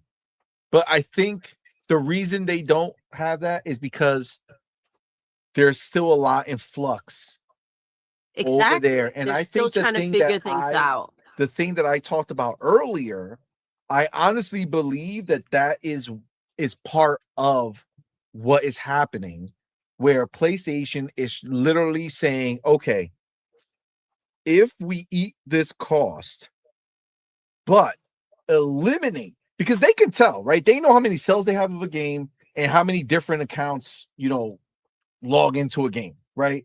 Like they know what the difference is between the retail market that they sell themselves and the resale market that is coming into their games. So they can 100% be saying, okay, in order for us to eat the cost of what this next gen hardware is going to be, we need to know that the only way that a game is being played on our box that's not a free to play game, it's through a purchase through our store. And not even, like, understand, by doing this, it's not even just the resale market. It's the store's cut when they sell a new game. Yeah. You know what I'm saying? Because the store makes money when they sell new games. So you're essentially, I guess if you're still doing some type of retail presence, maybe that goes away or whatever, or it just makes it so that because you're not selling the disc, your cut of the new game that's sold is still higher. You know what I'm saying? Because you're not paying the material cost that you had before. Right? But I feel like that's the thing. So I think Xbox, if they haven't talked yet, I feel like they're highly debating this. And something another topic that we're going to talk about later is, Xbox, like the Helix is in flux right now. They're rethinking it, supposedly. And we're going to talk deep about that. So I don't want to go too deep now, but like maybe that's why they haven't responded. They use the game studios to joke about the fact that right now the game is in the box. But maybe they could be working it, right? They could be working something. There was already a planned launch for PS4 when the Xbox One announce happened, right? So all they had to do there was say, yep, we can absolutely undo all that by changing the software. Let's just announce it without any of that stuff, right? That was an easy switch. Here, it's like, they're doing that. Okay, how can we make sure that that's not something that becomes a problem for us? And I also don't know who manufactures their discs. So has that been Sony the whole time? I don't know, but so we'll find out where that's happening, right? And if as long as that supply chain works, I think they just got caught off guard and they're like, okay, and let's go, come up with something. On top of that, unfortunately, it's July 4th weekend, right? So there's a lot of people that are probably off, right? They're taking the long week or whatever. And so we will see. Hopefully they come back next week or the weekend. But next week is the devastation week for Xbox, right? I was just about to say, Hargeet, that maybe they don't want to try to hop into something now, talking crap. And then next week they're about to do some wild stuff, supposedly. But yes, I mean, we've already kind of seen it, right? Like, let's call a spade a spade. Already people are posting they've already been, they've lost their jobs and stuff. Like, it's already starting. So yeah, I mean, I don't know. It's crazy, but the biggest thing for me with this is, aside from all this rational conversation that we're having, is the fact that the PlayStation people are also really, really mad. And then other people are coming in too, and they're going ahead and kind of throwing their hat in the ring with kind of taking what PlayStation said and like saying, no, we're not going to be doing that. We're going to stay doing physical and doing all this stuff. And it's like, let me ask you, Hargi, is it possible, outside of a deal with PlayStation, okay? Outside of a deal with PlayStation, can other companies produce physical games if they don't have a deal with PlayStation? If PlayStation does not, I believe so. I believe so. I believe that is the case. Yeah, I think they can. I don't know who they use to make them, but there's a couple of manufacturers that still do, the physical disc for Blu-rays. That generally tends to be Sony is one of them, but there are a couple others that still do it. So, but if I think they're okay. So theoretically, PlayStation can announce, hey, we're not doing any physical releases for any game. This is not just for their game. Yeah. All new they're saying there is no physical game disc production for all new Yeah. games releasing on PlayStation console. You're telling me there's a possibility that people can be like, I don't care what PlayStation said. I went and got my own dude who works out the back of the Nike shop. You know what I'm saying? He's on the low. You know what I'm saying? So he's gonna produce games for us. Like we're the sole physical games that you can buy. Yeah, I mean, I think there's definitely still competition for it, right? But like, so them stopping doesn't mean that it stops. Others can do it as well. So what you're And saying maybe is do as it better. a third party, if I make a game, right? Even though PlayStation is not doing this with their No, own, that they can't do. They can't do that because unfortunately, the actual like the disc and what's in it, the encryption and all that has to come from PlayStation. So Okay, I don't so think that's that's okay. allowed. So yeah, So that's they can't. So they as a publisher can't do it themselves unless they break the rules somehow, which I doubt any publisher is Okay, going to really do that. so the people who are saying So- right now that they're gonna keep keep doing this. Like Yeah, for no. instance, they don't have a say so. you got people like They After don't. Game Studios official statement, unwavering support or commitment to physical editions, super rare games. Looks like a lot of these like forever physical. These people who like unless you're saying you're not going to release your games on PlayStation. They said we strongly condemn. Look right here at Tesoro Games. We strongly condemn the decision to end physical media on PlayStation on PlayStation by 2028. Listen, this is what it will take, right? Enough people to have this type of attitude and go ahead and force the hand, right? Force them to go ahead and But that's all they can backpedal. do. That's what it will take. But as a third party, you can't say, I'm going to go ahead and I made this game. I'm going to make a physical copy myself for your box. Like this is done as per PlayStation. And so it is done. Now, if now developers decide that I'm not with this and we are not making a version of the game for your box, that could be part of the consequences if they don't go ahead and change their tune and people are upset enough. I think what they're banking on is the idea of the amount of players that they have and these developers not wanting to mess that up.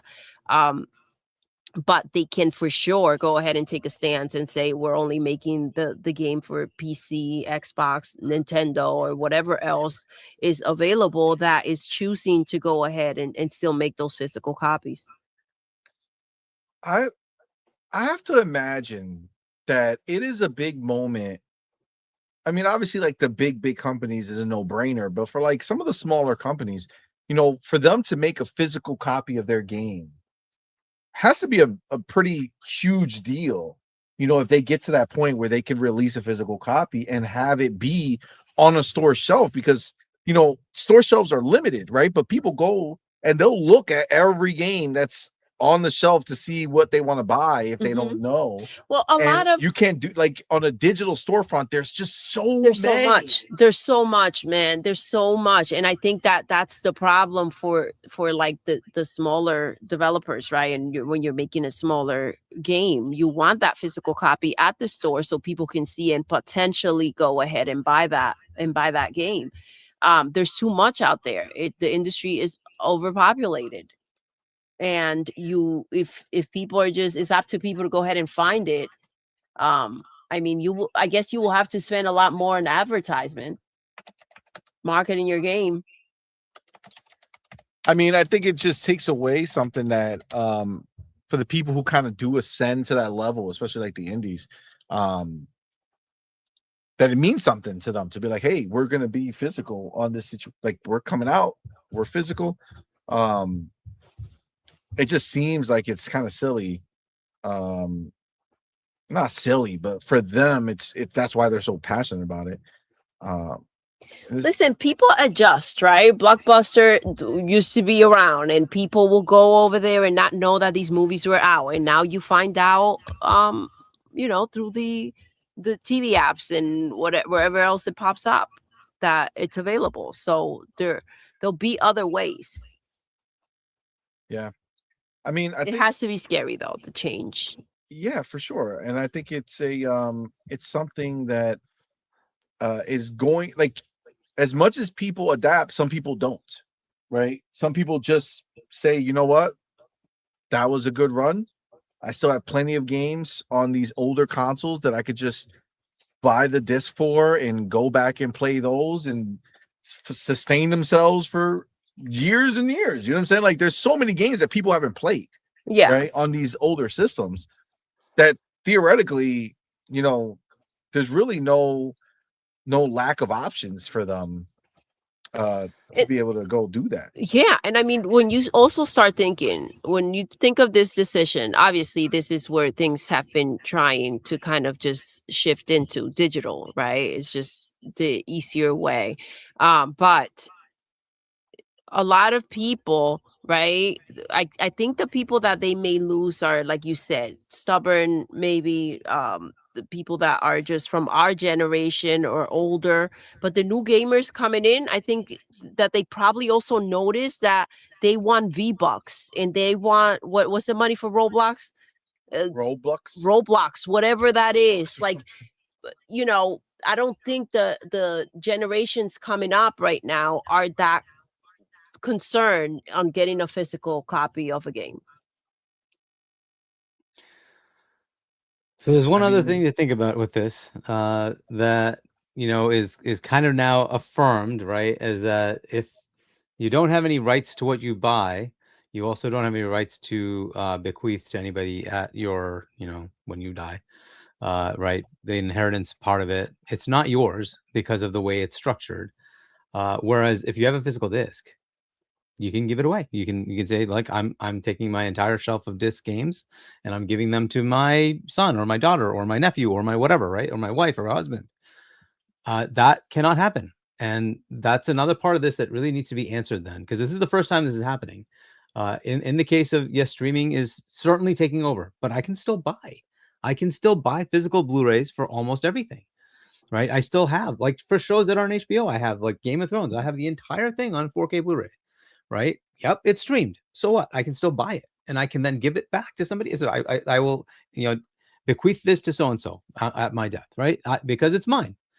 Well, that's over with. Here, there's you no can rights. borrow this game for a week and then let me get it back, right? Or borrow the discs, right? You can borrow the disc for the game. You can borrow my movie. Go play it and bring it back after a month, right? Fair enough. That's not an option anymore. And that part of it needs to be solved, right? They're taking this to a level where on this platform, you have zero other option. You are stuck. You have their right, you know, DRM, and that's it. It's their, you know, license agreement, or you can't play. And they can brick your machine. They can close your account. They can do anything they want at any time. They can rescind any content you have at any time. You have no rights. And that probably needs to be looked at from a government perspective to say, that's not good enough. If you're asking people to buy something, they have to have some right to it, right? Right now, we've let this go as just a new technology thing where digital rights exist, but they're not quite there, and nobody seems to care because there have been alternatives. You could buy a physical something. Well, they're taking that away. This is the first time that I'm seeing where a company said outright, we're just not doing it. So I don't know if you can count that on the PC side, because nobody's now public. Anybody can make anything they want on PC, right? It's open, wide open. So if somebody wanted to put a game out on disc, they're absolutely free to do so. Microsoft's not stopping you.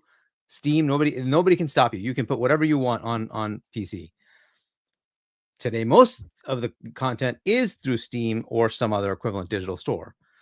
That has some, you know, some problems associated with it too. But again, you have the option. Anybody can publish anything they want on Windows or Mac, right, on a disk if they want to. It's up to them. What happens here? You're screwed. There's nothing. There's just no way. So if you have a PS6 in 2035 and you own 40 games, that's a pretty sizable investment, and you suddenly pass away. Can you hand that off to somebody? Nope. That account's gone. What's the answer to that?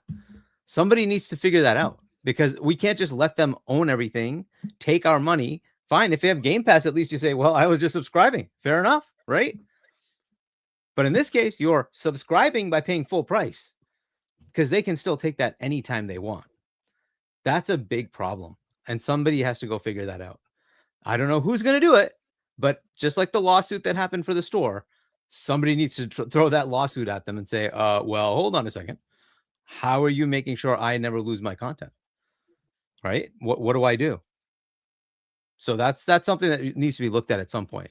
Unfortunately, they're the first ones to put their foot out with this, and therefore they're the ones who are going to get hit. And I really do hope Xbox says we will offer the option no matter what. Even if it costs you, the consumer, more to get it, you can still have it. Therefore, they alleviate that problem altogether because you could always just buy it physically and then, give it to whomever you like. No problem. Right? Which I don't know what would happen in this case. If they decide to do the same thing, they're going to be in the same problem. Somebody has to figure this out. I don't know where it's going to land, but somebody's going to have to figure this out. Yeah, I mean, I think the issue that PlayStation is now going to kind of be in is the fact that these discs that people were buying and having and using, right, even though they're not like the majority, right, like they're not the majority of people, right, the majority of people are in fact buying digital, they still make up a substantial amount. Like you're still talking millions of dollars per game, you know what I'm saying, that are sold physically, right? And I think this is an arrogance from PlayStation, kind of just saying like, oh, they'll follow suit what we tell them. Like they're not going to riot. They're not going to say, hey, we're not going to buy more PlayStations. That's what they believe. Now, again, I put this up here because it's already, Sony's PlayStation Disc Factory is already being repurposed. So I mentioned maybe there was a chance for them backtracking, later, but it sounds like there is no backtracking this. It sounds like they are 100% committed. That was a financial decision that they made. The end. That's it. That's how they're moving forward. And listen, maybe that's what it takes for them to continue moving forward, right? Maybe that's what it takes for them to stay in the industry in the way that, even though to us they're less than half-assed in it, maybe they've. I mean, we've seen them hit wall after wall and cancel games and close studios and let people go. This is just the next step.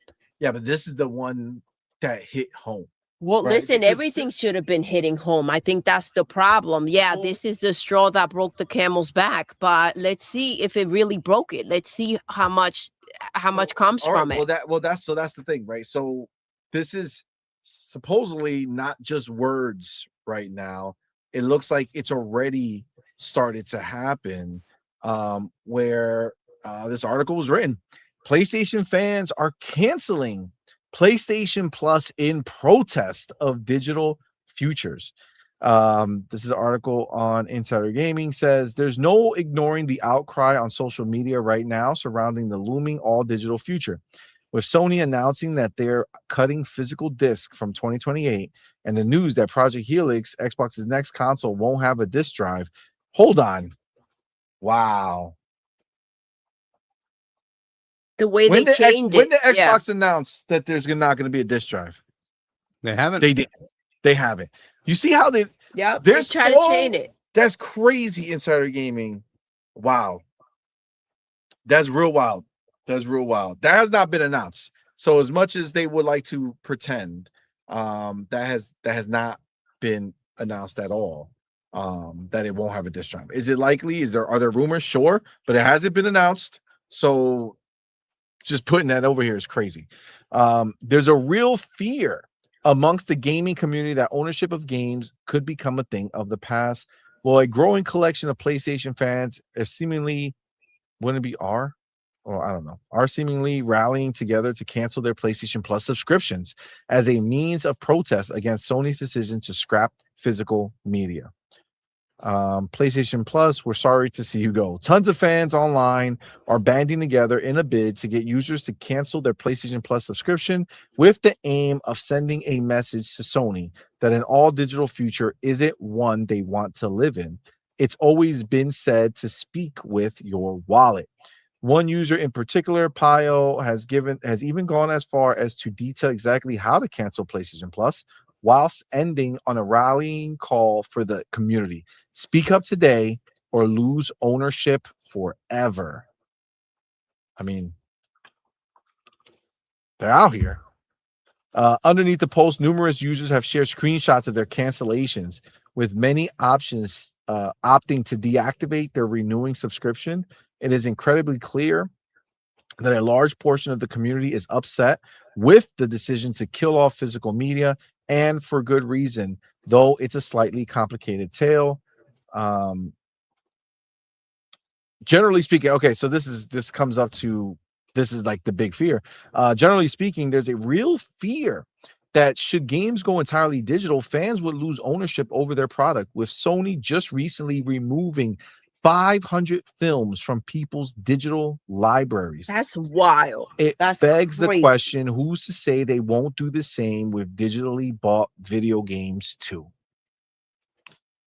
I mean, that will be exactly what will be taking place. If they went ahead and did this with the movies, they're going to do the same exact thing with the games. So, and I mean, they already have, right? There are games that run out of licensing, and they pull it. And then this is it right here. Look, it says right here. In fact, the exact situation has already happened in the past. For example, it's currently impossible to digitally purchase Marvel's Ultimate Alliance 1 and 2, as well as Deadpool 2013, with the disc being the only way to play them. This is all due to the titles being delisted because Activision didn't renew the Marvel license. But hold on, I don't think that's the same thing. Because all this is that you can't buy a new copy of these games digitally. But if you own them, they didn't go in there and take your purchase.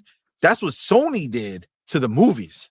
The movies, you bought them. They were in your library. Yeah. And they said, gotcha, bitch. You know what I'm saying? Like, they won't notice. Without any recompense, without any compensation. They're just taking them away. And it's like, no refund, no, hey, this month of PlayStation Plus is on us. You know what I'm saying? Nothing. Just that's crazy. It's gone, which is wild. Yep. It's like insane.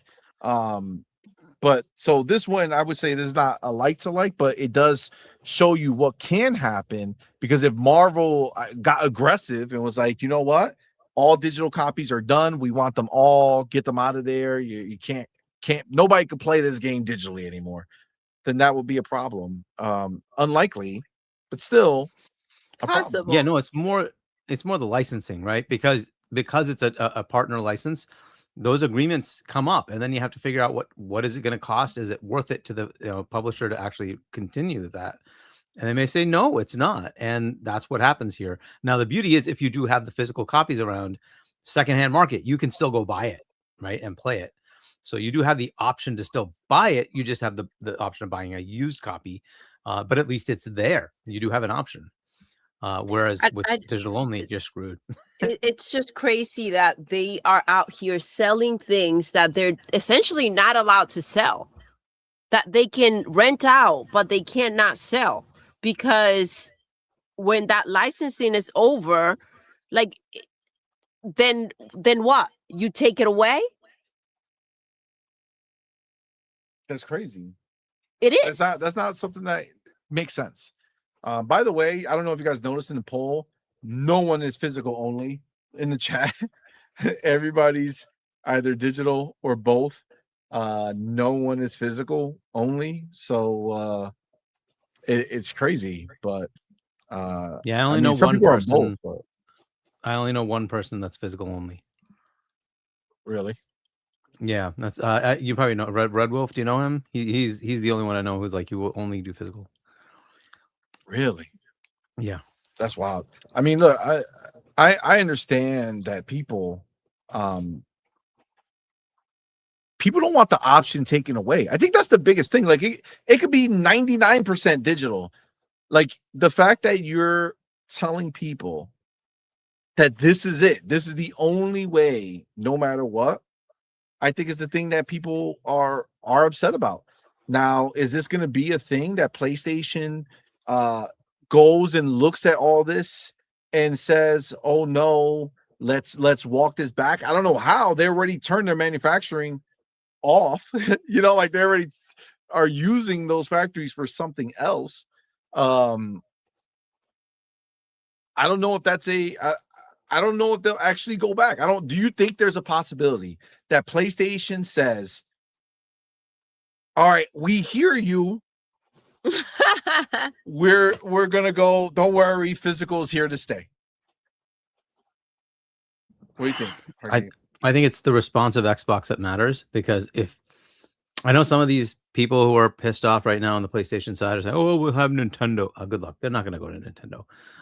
So the answer is going to be they either can go to Xbox if Xbox offers an alternative that doesn't do exactly the same thing, or they have to piss and moan and just stay on their PlayStation and get the next PlayStation. The other alternative is PC. If they like that path, no problem, right? But if they're looking for a console experience, right, there's only two main options that do what these two do, and that's Xbox or PlayStation. So unless if the response from Xbox is we got you covered, we're going to continue to do physical, then the answer becomes obvious, and then PlayStation has to respond. There's no choice, right? They can't just lose the market share, right? So then they'll say, "Oh crap, people are buying." So you're Xbox. saying if Xbox says we're keeping physical, you think PlayStation reverses course?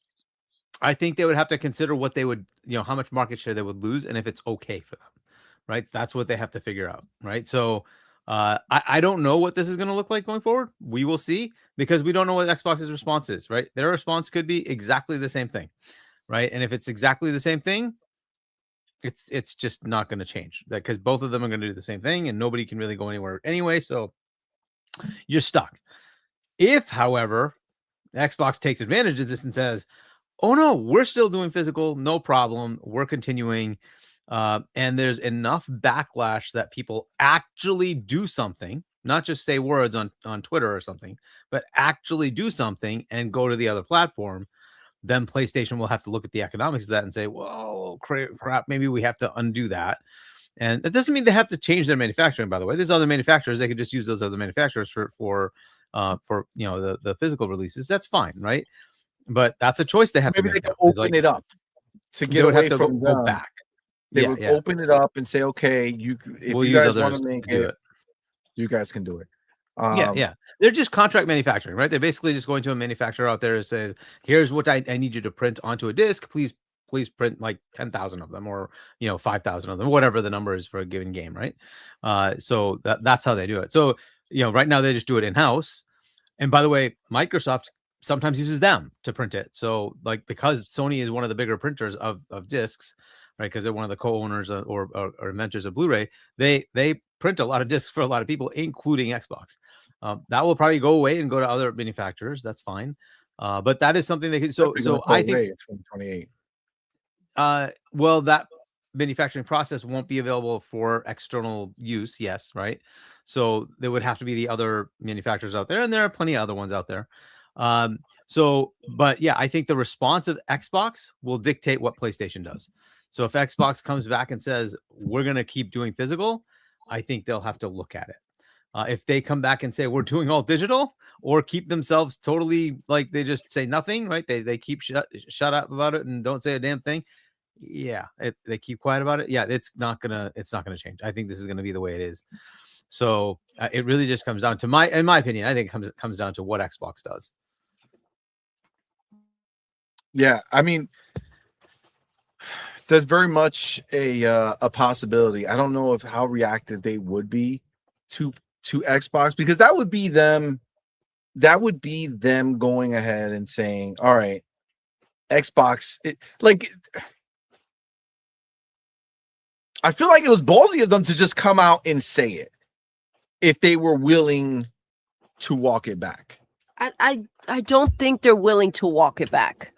I think, again, this is a circumstance of their financials, and I don't think that they'll be backpedaling in any way. We've seen we'll see what happens. But we've seen the developers out there crying, losing it, signing petitions. I think this will have to be a lot more than that. There's a lawsuit out there taking place. If that has any type of weight to it, potential, maybe that will be the only thing. Legal issues may be what makes them shift a couple things here and there. But I don't think that they're gonna just be like, oh, they're upset, this didn't hold, we'll still go ahead and do it. Well, it just looks like such a it just looks like they went ahead and went really deep into this as a just straight up announcement. Well, You know what I I'm saying? think that's Like- why they announced it, right? I think that normally they'll just go ahead and whatever. This is not something that seems to have any type of wiggle room. You're already using the space and moved on from it. And you're like, all right, by the by, you know, just in case you see other people show up in this building, this is what it's for now. You know? Yeah. It's not like them to come out here and talk.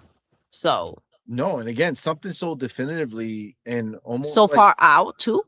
like something that you don't like. No one thought that this would be controversial. You know what I'm saying? Like they didn't think that this was going to be a problem, because this is not like canceling a game, No. right? Like canceling a game is what it is. Like you're paying for the game, you're canceling the game, done. Okay, fine. This is telling people, hey, you already bought a box that can play disc. We're gonna stop making disc. Of course, this would be controversial. Of course, they should have seen this from a mile away. Is it arrogance? Is it the fact that they feel like they have the media in their pocket? Yes, the media is out here talking about it, but what are they tying it to? They're tying it to the Series S. They're tying it to Helix.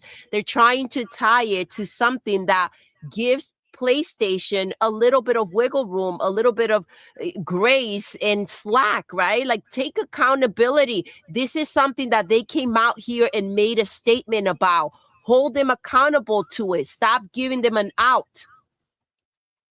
And until like they have that space where they just have to face the facts of the bullcrap that they do, just like they went ahead and removed all those movies from people that paid for them, then, you know, they're going to continue to get away with more things. And that's why I'm saying, unless this lawsuit holds any weight to it, they're not shifting a damn thing. Because PlayStation already made that decision behind closed doors. They already shift out the buildings. They are done. This is not a, hey, tell me what you think or what you feel. Yeah, I think there's too many ramifications for them to go back. I really do feel like they're basing the whole PlayStation 6 on the idea that these games will be tied to their service. They don't have to worry about, you know, the as big of a cut as they had to give before. They don't have to think about the pre-order market. So I definitely see that as a, you know, possible issue for them to be like, yeah, I'm gonna change. I just don't think so. I don't think so. And Xbox following suit would be something that I don't think Xbox will follow suit. No, because there's two different things no. that are happening here. There's them saying, hey, the PlayStation 6 is digital only, but they're also saying, hey, you PlayStation 5 owners, you're not going to get disc anymore. I don't think Xbox will say that. I think Xbox might be like, hey, the Helix is digital only, but I don't think they're going to say, hey, if you own a Xbox Series X, you're not going to get new disc. I don't think they would do Like that would be but- pretty damning. You know what I'm saying? That would be pretty damning to tell owners of a box who use it that way that you're gonna screw them. And one thing I don't do is I don't think it falls on digital only people to save physical, right? I don't think this should be a thing where it's like, hey, digital people who buy digital games, you should go buy physical so that they don't go away. I am don't think that's the way it tired works. of these companies trying to put the weight on us to go ahead and continue, like this is a hobby that is getting more and more expensive. The boxes are getting more and more expensive. To now turn around after the support that we give, right? Whether it is through Game Pass, PlayStation Plus, buying collector's editions, buying the games, getting the box, accessories, control, like what we go ahead and put into the hobby, to go and turn around and act like it's not enough and it's on us, the decisions that you're making as a company. PlayStation said that on that statement. There wasn't much there, but they did say that this is because of the players buying digital copies. That is BS. That is from all the errors that you've made this generation. This is from all the F-ups that you have cost your company money to go ahead and bleed out with games like Concord, with freaking Sorrows, whatever that ish show is, not making Destiny, not releasing Factions 2, dropping a pisser as a console, embarrassing, that works worse than your PlayStation 5. Listen, there have been an insane amount of issues with the PlayStation, the console, with the games, with the studios, the layoffs. There's been a mess going on over there that the media doesn't put up front and let people know the urgency of what they're going through. And so this is a reflection of that. The idea of putting it on us is BS. Agreed. And it's not our job to value the customers. Like, PlayStation has to value their customers. Absolutely. PlayStation is the one who has to say, hey, you physical people, we see you. We're not going to leave you behind. We're going to keep you as part of our journey forward, right? That's on them. And that's on Xbox too. That's not on us. No, if you want to cut that off and you want to cut off those players, that is not a consequence of our actions and what we do with our money. That is the consequence of what you did with your business. Just like when we go out there and people are saying, hey, why are people not showing up for this game? If people are not showing up for the game, it's because they didn't make a game that was significant enough for people to show up to. It is the developers' freaking issue to go ahead and make a great game. And if you made a great game, to go ahead and market it well. Like, we can't hold the weight of that. This is a hobby. This is for fun. This is not to go ahead and support these people to the point that is against our desires and wants. Agreed. Let me get we got a couple people who have been waiting. We got the homie Michael in the building. Shout out to Michael, who went ahead and gifted an all point for gamer memberships, man. Y'all know what to do. Tell them, baby. Put the mother effing welcome to the family emoji in the chat. Welcome our newest member, man. We appreciate you for rocking out with us. And of course, our boy Michael, man. Thank you so much, bro. Appreciate the support. Thank you, my brother. I already put you on the banner. You are the man with the master plan. And of course, in the chat, go ahead and put the emoji in there. Let them know. Let them know that you appreciate Michael, man. Thank you, bro. Appreciate you. We do have the homie Broke Boy back with a $2 super chat, man. Appreciate you, homie. Says, reported PlayStation make less on physical than PC ports. I mean, but that's the cost of doing business, right? They have people who want to play on, like, if there's that little people who use the physical, why does it matter? You know what I'm saying? Like, why does it matter? Like, it's not your fault. Like, it's not your problem once people buy. Like, once Walmart puts in their order or whatever the case is, right? Like, you already sold them. The disc are sold. Yep. To these people. So it's like, I don't know what's it to you. Like, I don't know, why are you taking away choice? Right? Just don't take away the choice. Broke Boy back with another $2 super chat. Says, Jess Corden said that day Xbox most likely wouldn't what, Broke Boy? Have a disc drive. A disc drive, yep. Yeah, and maybe that's the case. But again, there's a difference between, hey, our next console won't have a disc drive, so you can decide as a game player, do you want to move to that next generation, or do you just sit tight on your Helix and keep playing your games through the disc as always? That's very different than, hey, Helix players, we're not making disc no more. Listen, we also think that it's a possibility that it won't have a disc drive. I mean, sure. Yeah, it's possible. I mean, it's the next gen not having it is very different than hey, We're not making we're not physical making copies physical copies anymore. for the Period. old generation that we already made those. Like, you already bought the disc drive. Like, you know what I'm saying? Like, you already paid for the Xbox with a disc drive. I can't understand the idea of them going ahead and saying, no, we're good. We're not going to go ahead and make these games no more. Like, that doesn't make any sense. It don't make any sense. I can't see that. I can't see you saying we're not only leaving this generation behind with a new box, but we're going to make it so that you can't play the games the way you want to on the box you have. Yeah, the investment, and this is my problem. The investment has already been made. 100%. And they keep crapping on that. Like, okay, we already have your money. Now we do whatever the heck we want. Yeah, it don't make any sense. It's ridiculous. We do have the homie Anonymous Boss in the building. Shout out to Anonymous Boss, man. Went ahead and had the $10 super chat. Biggest super chat tonight. Thank you, sir. Appreciate it. Thank you. Already update the banner. He says, if Sony don't change the physical route, limited run and hoarders are going to have a field day, and we consumers are cooked.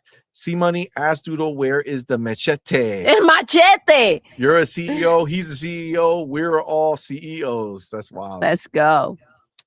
Yeah, I mean, I don't know. It seems like this is, again, I think if they just came out and announced the PlayStation 6 being digital, sure, people will be upset, but it's like, it is what it is. Don't buy it, right? Don't, because you can vote with your wallet, right? I'm not going to buy the PlayStation 6 because it doesn't have a disc drive. That's a choice you can make. You have no choice if you already bought the PlayStation 5 with a disc drive. Yep. You're abusing what people already invested in. And that is the bigger offense, I would say. I think that's the much bigger issue.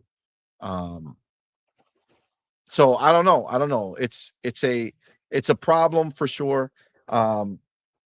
Now I will say, if we go over here, talk about PlayStation fans being mad.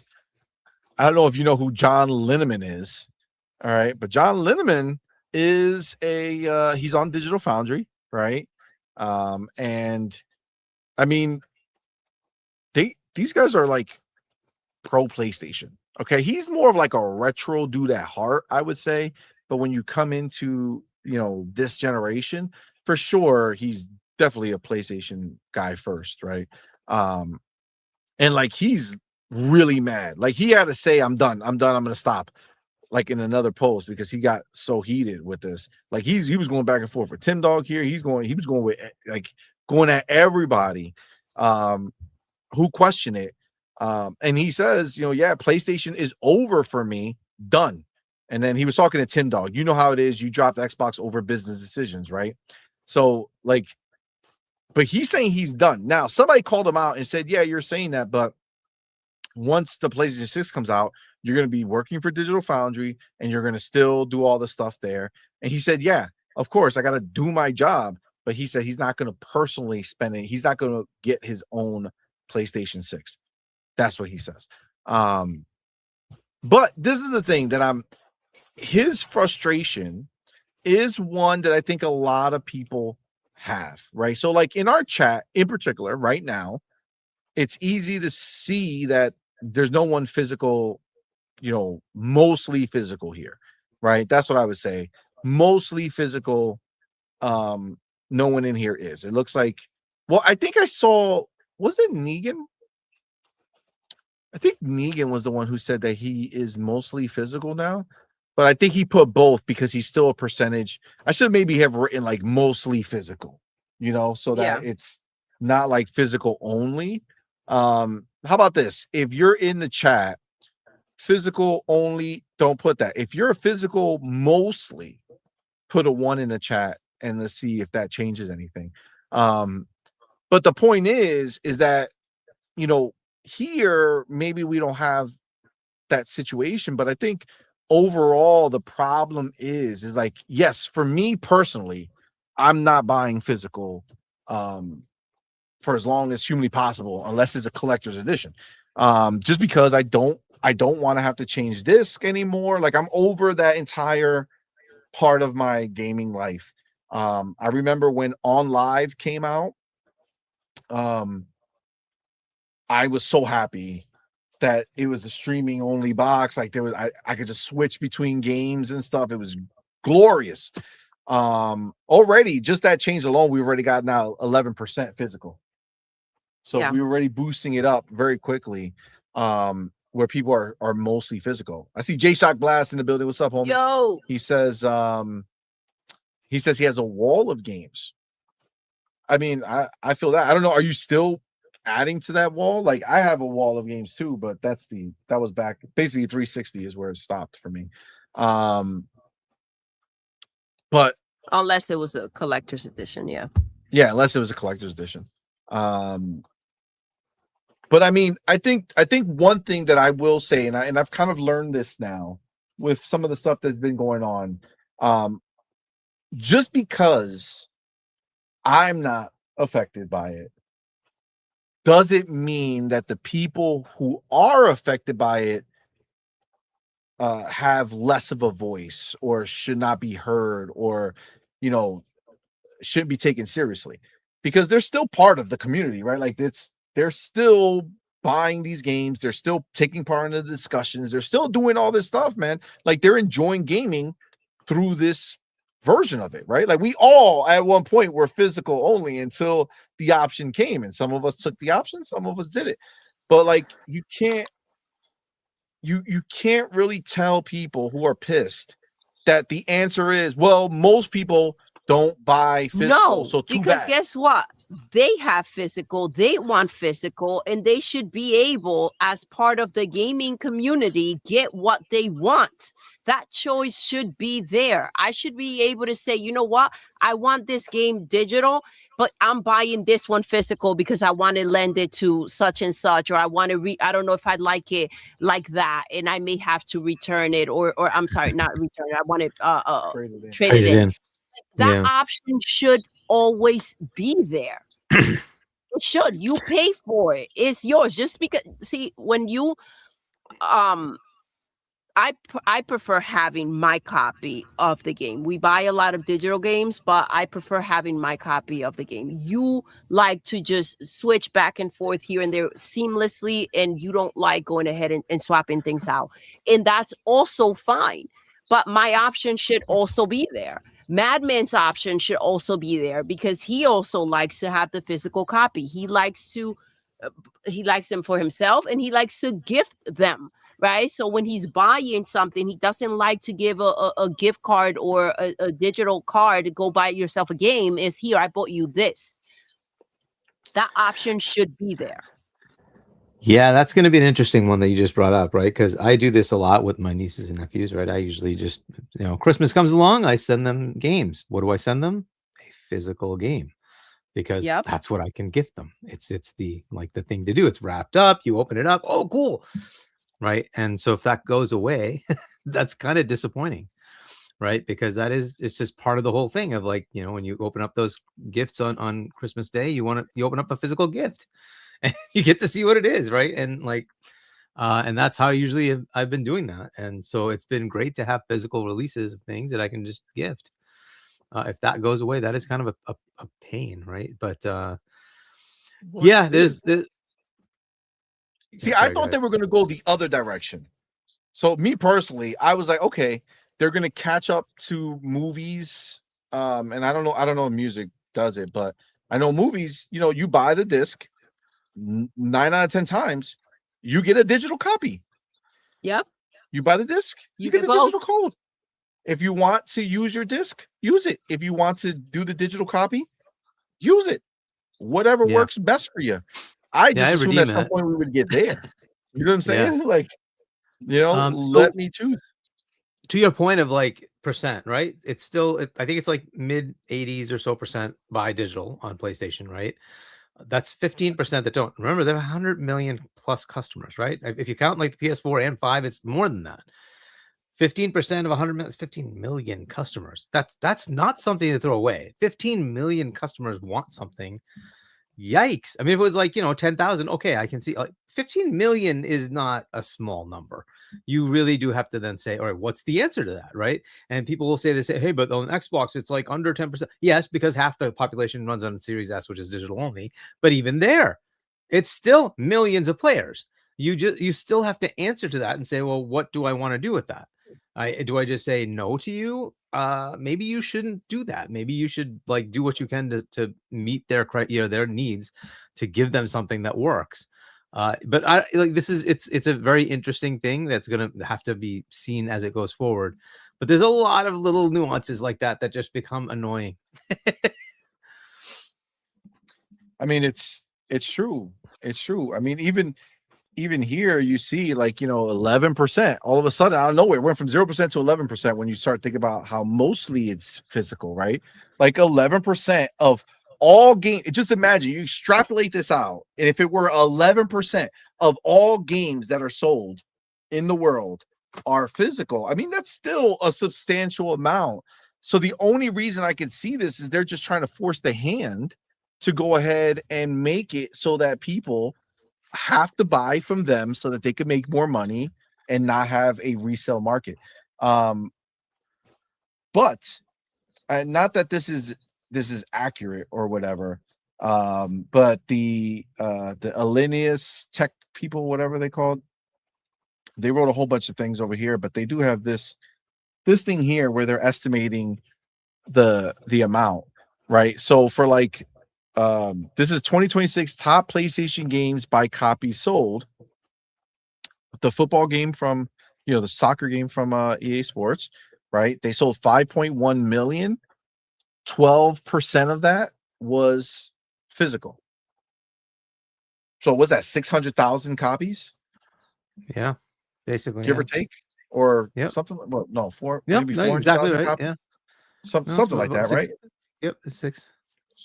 Something like that. So it's a lot, right? It's a lot, right? So Resident Evil Requiem, almost 28% of 3.5 million sales, right? Again, that's substantial. Arc Raiders is obviously a digital only game. First Light 007, 2 million copies sold, 21%. Like that's substantial. That's a lot. Mm-hmm. You know what I'm saying? Again, obviously these are just estimates or whatever, but this is the point, right? Look at Ghost of Yotei, 35%. 35%. Now take out that 35% if you're only selling it digital, right? Take that out. Are you going to be happy with those sales? I mean, some will probably convert, right? Half of it, maybe still they'll buy it. Some of them might be like, screw you, I'm not going to buy it, right? So, but yeah, that's a big chunk, right? Now, this is, by the way, how I engaged with PlayStation when I had it. I would buy the physical because I would trade them in because I don't care about PlayStation that way. So I would basically just buy the game, finish it, and here you go. Give me the next game. Like that basically is how I would work with them. So I used to buy the physical. I get that, actually. So because even if I like, yeah, and when I sold my PS5, it was useful to say, here's a whole bunch of games to go with it because I have physical discs. Here you go. Right. And sweeten the pot. Here you go. Have this whole entire library. I don't need it. So enjoy. Whereas if it's all digital, it's gone. Right. Because I'm not buying another PlayStation. So like that's gone. Like it's useless now. So at least with physical, I can just say, here you go. You can play all these games. Now, this is obviously something that is very, very real. It's a very big problem for a lot of people. And there are people who are who are coming out about it, like that Mikey Barra dude said he's not happy with it. Not that he really has anything to do with the industry anymore. But I think, and I gotta tell you, this is definitely a big deal. You know why? It's a big deal? Because there's so many different articles coming out about it. Yeah. Because everyone's clicking on these articles that have anything to do with it. So they're going ahead and they keep pumping out more and more one little angle, new article. One little angle, new article. It's nonstop at this point. You know, be interesting is ahead. if we find like all the articles that have been written about this, and then all the articles that still mention Xbox. Percent of articles that still need to bash Xbox as part of a PlayStation only article, because it's literally PlayStation is the only one who announced this, and see what the percentage is, just to absolutely affirm the fact that there's an Xbox tax. Because there should be zero mention of Xbox when it comes to this, unless it's like an Xbox has said nothing about this. They're continuing. No, what they're saying is that they're using the fact that Helix has no disk drive, so they're lumping them in together. They're assuming that Helix has no disk drive. Exactly. But that's the problem, right? They just lump it in to try to make it a thing. So there is some verbiage here that people who after it's over, after the 2028 scenario, people can, like, the developers can still reorder games that came out before then. So meaning they're not like once your game, I mean, and they said this in the words, but I guess just to kind of make it a thing, they wanted to say that it's anything up to that time. So everything released before then, still physical, still coming out. And they can still reorder it. So if they sell out all their physical copies, they can make more physical copies of them. So I think that's part of what we were talking about earlier, Hargi, about that possibility of what would take place if, you know, other companies try to do something. I don't think that's a possibility, but they are saying, hey, if you already released your game before this timeline and it was physical, you can still bring out the game again physically. Oh my gosh, people on eBay are going to have a field day. That is going to be crazy. Even if they go ahead and, you know, they reprint the game, like the how much is it going to cost? Like they can do whatever they want with these prices. It doesn't need to just be eBay. Very true. Very true. Yeah, that's wild. Now there is another side to this, but while I bring that up, Hargi, read some of the chat if you can, please, while I get up the next kind of little layer to this. Yeah, so Dark Zone says Helix at the moment probably is diskless, but with all the heat Sony is getting, Microsoft can still add a disk drive or add-on. Yeah, I think they should do an add-on. I don't know. What do you think, Doodle? I don't know if Doodle's still there or not. Okay, I'll keep going. Right. So Negan says, I gotta love it. All right. PS6 was never coming in 2027. Ponies just want to act like they're gonna launch alongside Helix. There was something about mid next year they're starting to ramp up production of PlayStation 6. So I don't know if that's still the case. If it is the case, it might come out. We don't know. What we do know is that in May the sales of consoles plummeted for PlayStation and Xbox. It did a lot, like half down or something ridiculous. It was really bad. And so they're getting indicators that the PlayStation 5 and I guess even for that matter Xbox Series consoles aren't going to sell that much anymore. So they might want to move forward, but we will see. All right, let's see. General says this is another one. Also remember that Sony disc player attachments weren't even available for quite a while. Yeah, hopefully they don't run out of those. Then we'll see what happens there if people actually still want that. Broke Boy points out Ghost of Yotei Collector's Edition was digital game, no steelbook or even a base PS5 game box. Yeah, kind of disappointing when you have a collector's edition that does that, but some do that, right? It is what it is. Sometimes you want the digital, sometimes you don't.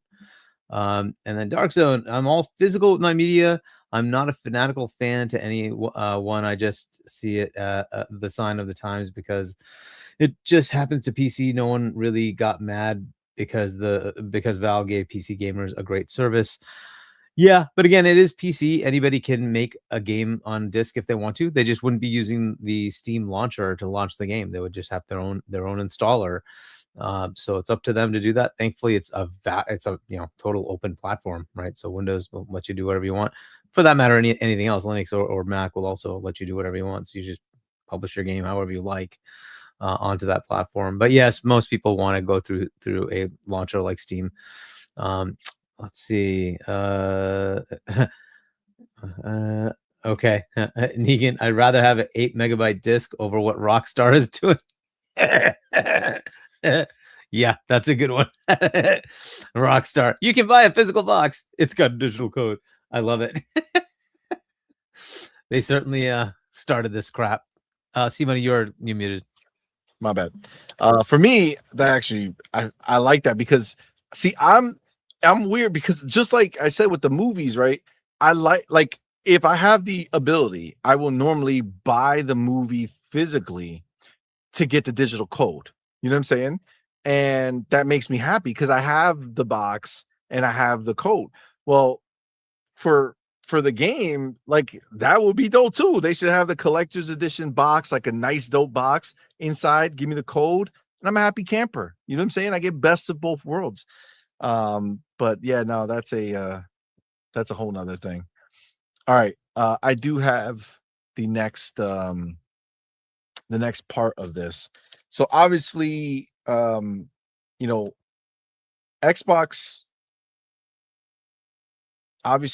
has some stuff that they're going to have to announce to us of what they're doing, but we do have some words of a feature that they have that we are going to kind of talk a little more in depth about here. So obviously PlayStation right now, well, they're going ahead and just killing physical, right? They're the murderers. They're coming out. They're doing horrible things to the people who love to use physical media. Well, as far as Xbox is concerned, they are actually trying something interesting. And this is a great kind of workaround for both things to exist if they so chose to have it done that way, because of the fact that games are still going to be released on the Helix. I mean, not the Helix, on the Series X, right? Games still released on Series X are physical. Well, if you move on into this world where we're assuming from the rumors that the Helix might be digital only, well, one of the things that I know we really didn't.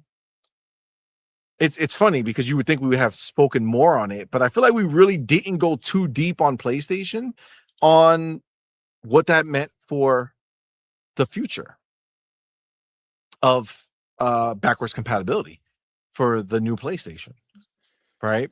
Because if you're physical only and the new PlayStation has no disc drive, what does that mean for your games? Buy again. That's what they're going to tell you. Buy again. Buy them again. So this here is the answer that seems like Xbox is working on to alleviate that problem, right? And for the people who are staying on the Series X for a while before they go to the Helix, they can buy their games physically in confidence, knowing that those games will still be able to be played by them in the future. Before we do that, let's get the homie Broke Boy says with that $2 super chat. Don't forget that video I sent you, CMoney. Yes, that was I did forget about that. That was I actually had, what's his name? That was the Jeff Grubb joint. Let me see if I just pick your thing here, go there, and go here. So real quick, this is Jeff Grubb supposedly blaming. What happens when you don't have competition in the video game console space? Like, Nintendo are off doing their own thing, and that's great, and we like Nintendo games, but they are not competing directly with Sony. Xbox were the force that were competing directly with Sony, and when there isn't another company there to push these other companies in line with, consumer goodwill and to keep fighting for consumer goodwill to try to best each other, this is what you get. And right now you have an Xbox that is clearly check the fuck out and does not give a shit about consumer goodwill. And so Sony's going like, well, if they don't have to, why the fuck should we? We own like 80% of the market. So what? See, this is why I can't be watching people. This is why I can't be watching people. This is just stupid. This is just stupid. They're not. I hate this. Yo, who is? First of all, who's this guy? Because I thought it was Jeff Grubb who said it. Jeff Grubb didn't say anything. Jeff Grubb just sat there, just staring at this dude who, like, who is he? Nobody knows. I don't know who he is. Coming out here talking such nonsense. What are you talking about, dude? Get out of my face. Can't believe I sat there and entertained that conversation. He's cracked out. Jesus Christ. Okay. Well, I'm not even listen. I can't even pretend to like take that seriously. Like if you're somebody who can with a straight face tell me that Xbox hasn't done anything, like, bro, just because they don't compete the way you think they should compete, where was PlayStation's Game Pass subscription that can match that? Oh, there is none, right? Game Pass is leagues beyond anything that is over on that side. What are you talking about? They bought 5,000 studios. What do you mean they're not competing? They spend more money. They're making more games for Xbox than PlayStation in 1 year. Last year, Xbox put out more games than PlayStation did this whole generation. What are you talking? I don't want to hear that. These people are delusional, right? And that's why you can't take them seriously, man. And they have their pony following, right? So they get to talk and the people will listen. But that's why we over here keep out of that nonsense. That's that dumbass space that makes no sense. And like, look, Jonathan Cox says he's probably just mad that Gears E-Day is exclusive to Xbox. This was done after this. Are they not competing now? In their space, in their mindset, that's what it was, right? That they weren't competing with exclusives or whatever, right? But they have E-Day. They have that as an exclusive. That's not competing. Get out of my face. All right. Let's get back to Xbox. I'm gonna go ahead and change my chapter. So you go ahead and look at what's going on right now. PlayStation has come out and said, hey, we're done with physical games. They didn't mention anything. 2028, your life is done as a physical game collector. Like, understand that. If you are someone who says to themselves, I love buying physical games, your life ends as a collector January 2028. You can no longer collect any future releases. You are only in the past. That's it. You are now a retro game collector going forward. There's no options for you on the PlayStation side of things. Whereas Xbox, right now, we have no official stance from Xbox, right? We have no official wording from Xbox. We don't know if there's going to be a disk drive or not on the Helix.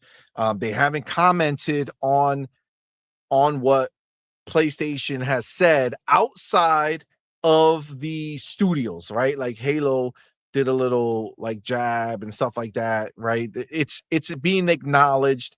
People are definitely talking about the situation. But Xbox has not. Asha didn't come out and make this huge stance, right? That being said, one of the things that we didn't go deep on is outside of game preservation or collecting, not game preservation, outside of collecting games because that's the way you like to, right? Outside of just, I like having physical because I like having physical. I want to see them or whatever. I want to own them. Great. But the thing is that you buy a game now, we have, since this generation, right? Xbox One generation to the Xbox Series generation, we have been in a world where you have a game, it goes with you, right? You have a game, you go to a new generation, you can still play that game, right?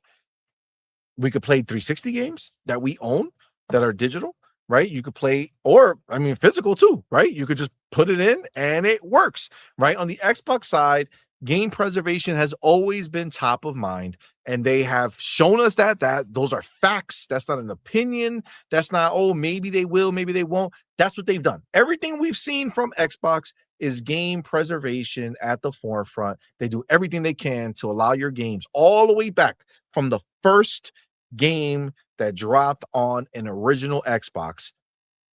A lot of them can be played now. Obviously, some licensing deals and such have stopped some from happening, but it's not their desire. It's, behind the scenes business shit that they just can't get out of.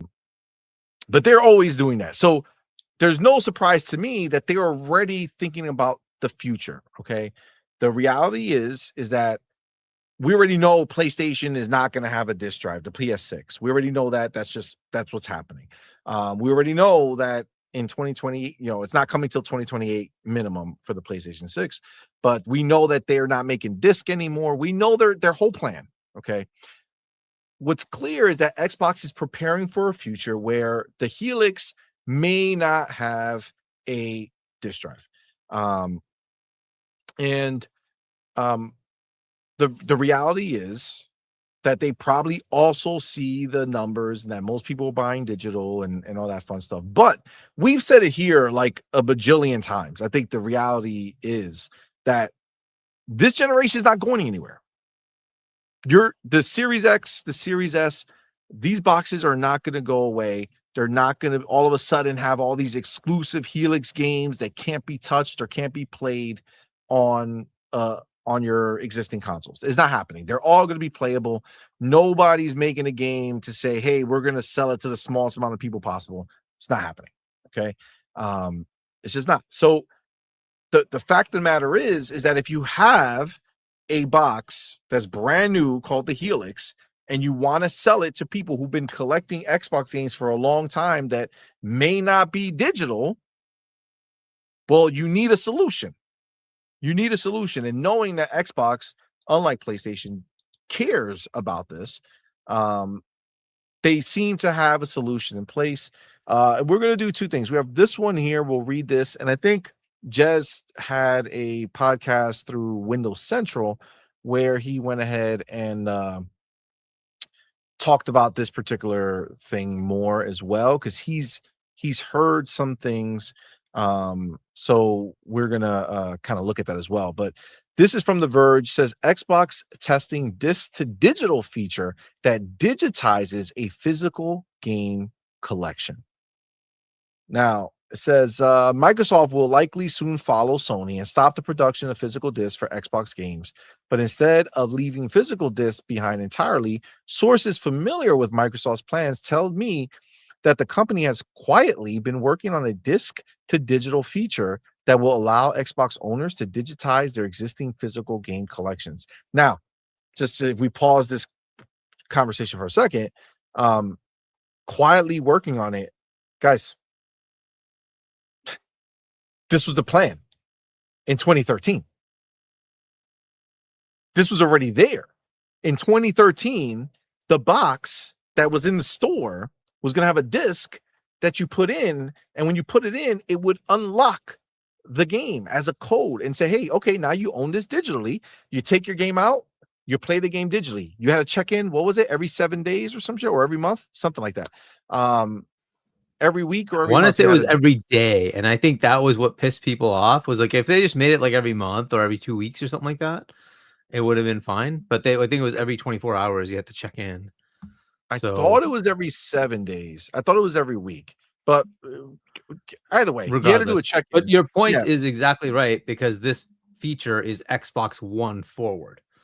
Yes. And that is baked into their current discs because they actually had that as part of their original plan. Exactly.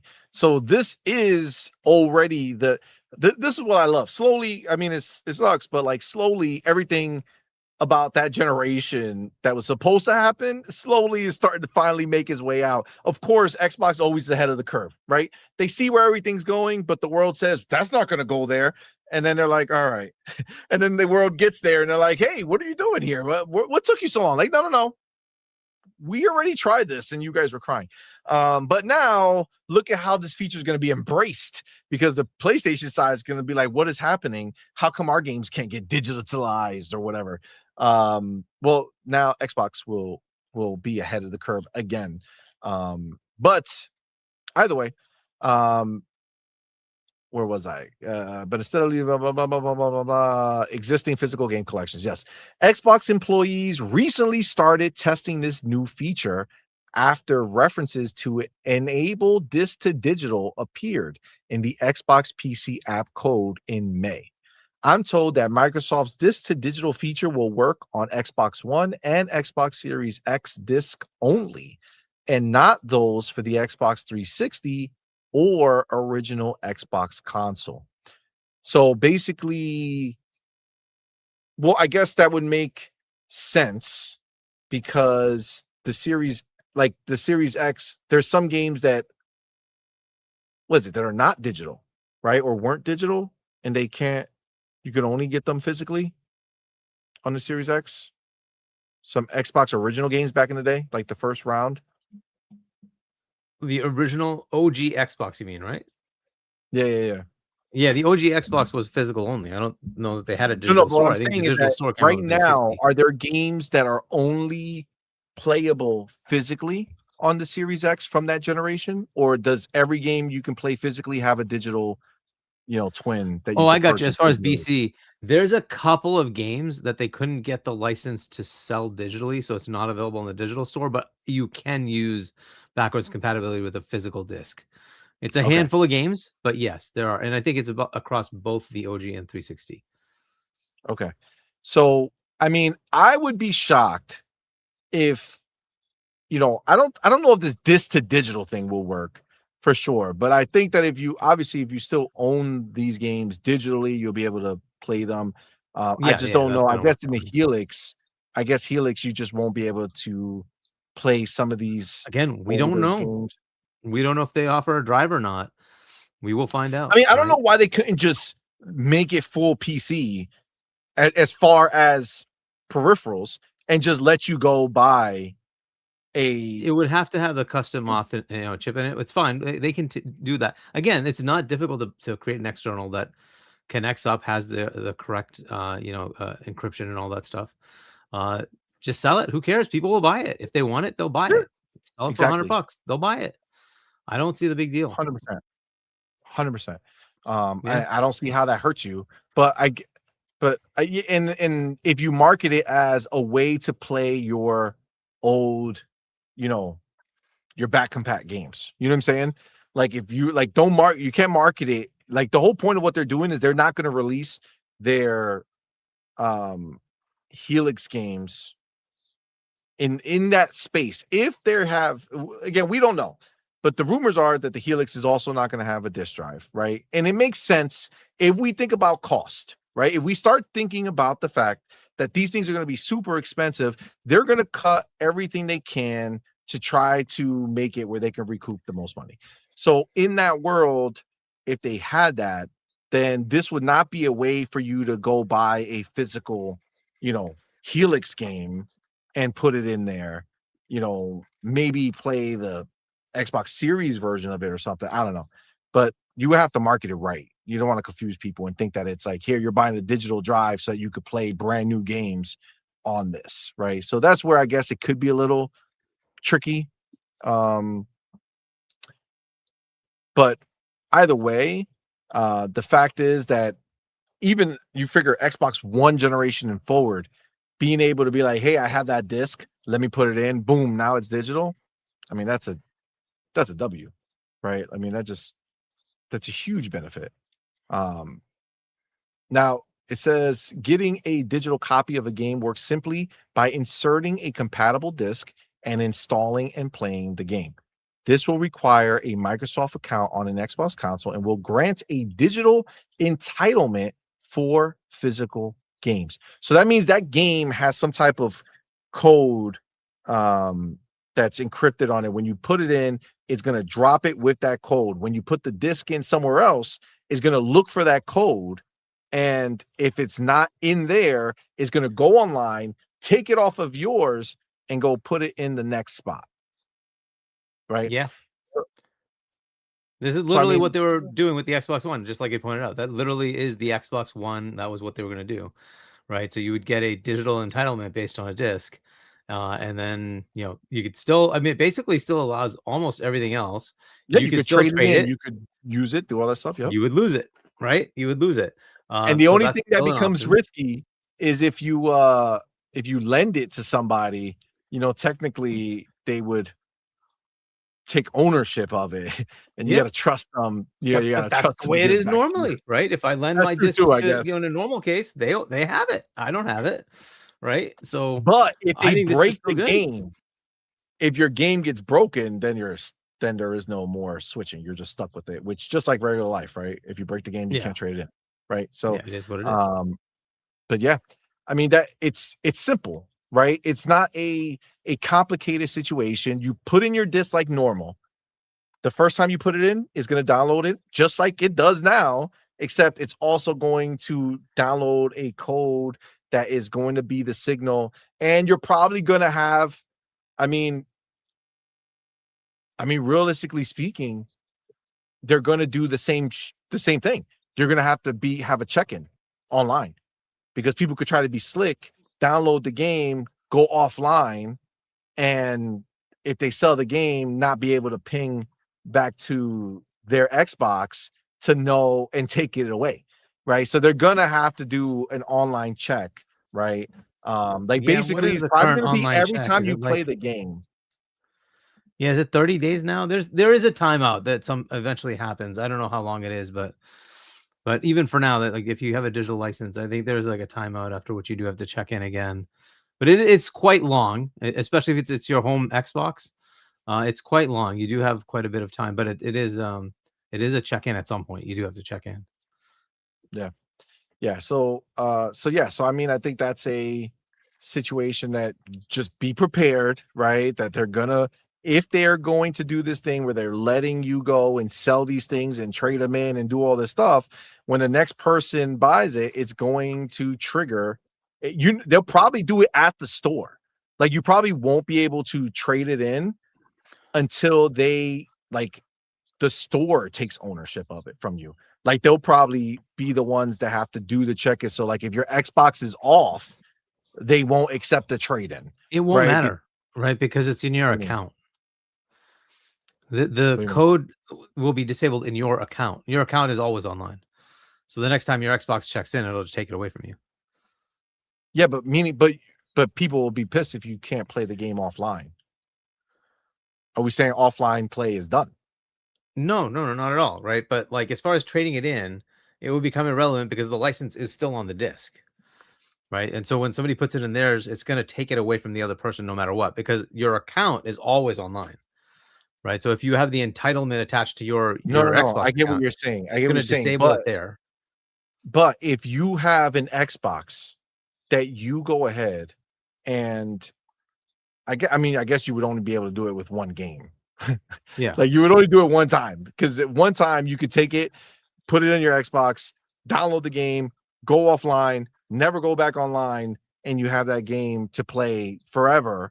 Until maybe because I don't know what the digital, as I said, I think there is a timeout, right? Even for your home. Yeah, that's Xbox, what I'm saying. They would have a check-in area, but like if you want to go ahead and be cheeky and be like, all right, I'm gonna buy this now, but I'm gonna trade it, I'm gonna download it, go back, trade it in, beat the game real fast or whatever offline, and then by the time once I go back online, then sure, take the game, doesn't matter. I already got my money and already did whatever I want. So I mean, I'm just talking about the loopholes that I know people will figure out and try. I think they'll be fine. It doesn't matter. Yeah. Either way, I think it's just the point is that it has the ability. It will have that ability to do it, right? So in this next generation, you could still they could still sell games physically, and then you can go ahead and digitize them if you wanted to. And you get all the advantages of the digital entitlement too, which is kind of cool, right? Like the play anywhere, cloud access, all that stuff suddenly becomes available to you. Pretty cool. I mean, it makes sense to me. Yeah. All right, so it says this will require a Microsoft account on an Xbox console and will grant a digital entitlement for physical games. The digital entitlement is tied to the specific disc, and it will move from account to account if you swap the physical game with a friend or log into a different Xbox profile and try to play a disc-based game. Just don't lend your stuff to people you don't trust, bro. You should be gone with the wind. All right. It says the digital entitlement for a physical Xbox game is similar to buying the title from Microsoft's digital store. If the game is available on Xbox Cloud Gaming and you have a Game Pass subscription, you'll be able to stream it. If it's Xbox Play Anywhere title, you'll also be able to access it on PCs and handhelds. The Xbox disc to digital feature will also work with discs that come bundled with a console and multi-disc titles, providing access to everything the disc usually offers, including downloadable content. Some Xbox One disc might not work with this new feature, though. It all depends on how and when the disc was manufactured, and it may not have the features we need for this program, warns Microsoft to its internal Xbox tester. So that's what you were talking about, how the Xbox One games were, built with this idea, but maybe there was a short period of time when they didn't, or they turned it off, or some crap like that. Yeah.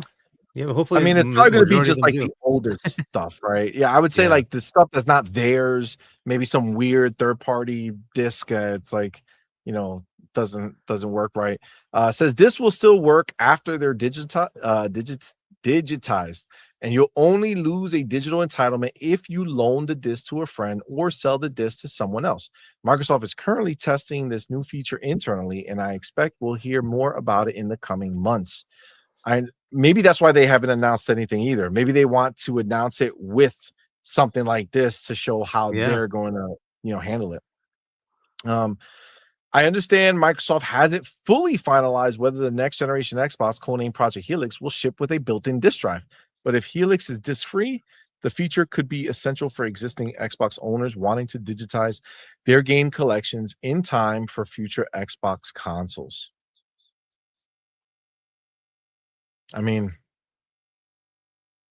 I like the idea of Helix being disc-free, but just have the add-on. And I'm also okay with them saying 90% of the first batch of Xboxes are bundled with the drive and you're forced to buy it. I don't care. You have the option to buy the other one and wait, right? So you have that option. And if it's not in stock and you feel, hey, I'll pay the extra 50 or 100 bucks for the drive, go for it, right? Nobody's forcing it. So it's up to you. I have no problem with that, because that way they get a bunch of disk drives out there. That's totally fine too, right? That, by the way, is what they should have done in Xbox One with the Kinect, is just say, well, no, it's not required, but 95% of what we're shipping in the first year is going to be with the Kinect. Kind of like what they did with the Series X and S, right? Like there was a whole bunch more S and X. Yeah. And so you can choose to buy the other one if you want. No problem. We're not forcing it on you. The price is $400. It's not $500, but it really is.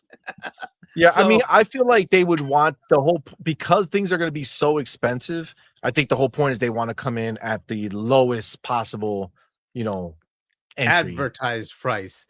But remember, the first year, it's all the fans that are buying it, right? And those people will pay more. We know, unfortunately, we're dumb enough to do it. We do it. It's just the way it is. We will pay more. Best Buys and Targets and they all have bundles. GameStop will have bundles. You're going to get 3 games, 4 controllers. I'm never going to use it. Doesn't matter. You have to buy a whole bundle. It's just the way it is, right? So we're used to paying. So, true. But you just have to say the base price is this. And they can say it. They can absolutely say it. Agreed. 100%.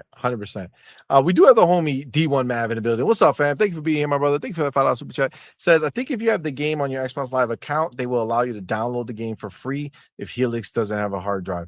Once it's linked to you, you're golden, right? Like, you don't have to worry about anything. You'll have access to your game forever.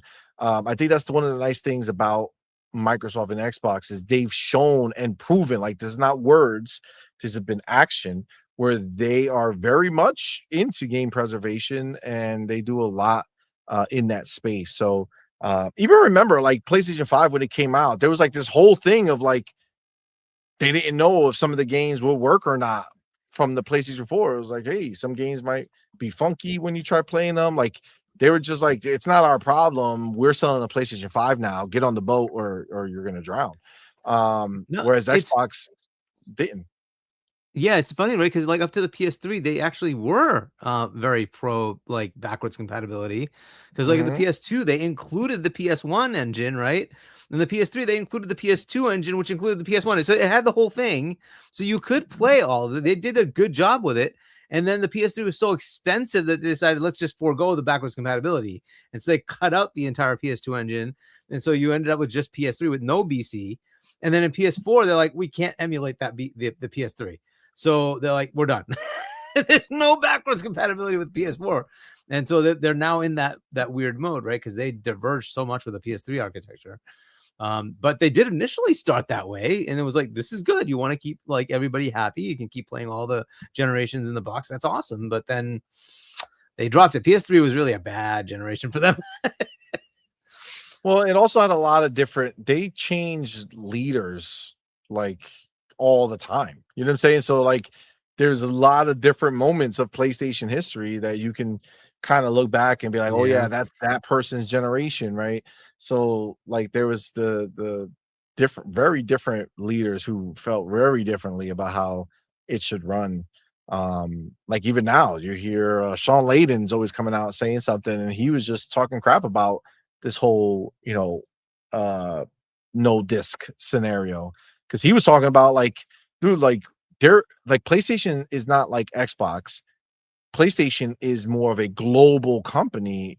Like they sell their games in a lot of different places, and a lot of those places are mostly physical and not digital. And that's how they problem. get to play. A lot of them can only afford the secondhand market because it's just so expensive for them. So they get like, you know, a PS4 is very good for them now because it's cheaper, right? And they'll get that and a whole bunch of physical games that are way, way, way, way cheaper because it's like very old, right? So that's how some people just get to play it. Just it is what it is, and you know, it's like that's a terrible thing that kind of going away. But I don't know. I mean, it's really wild. It's really wild. I mean, look at Xbox having the upper hand here. You know, what a great thing. You know, we're not used to this, right? Normally the media is trashing Xbox for some reason or another. We still are.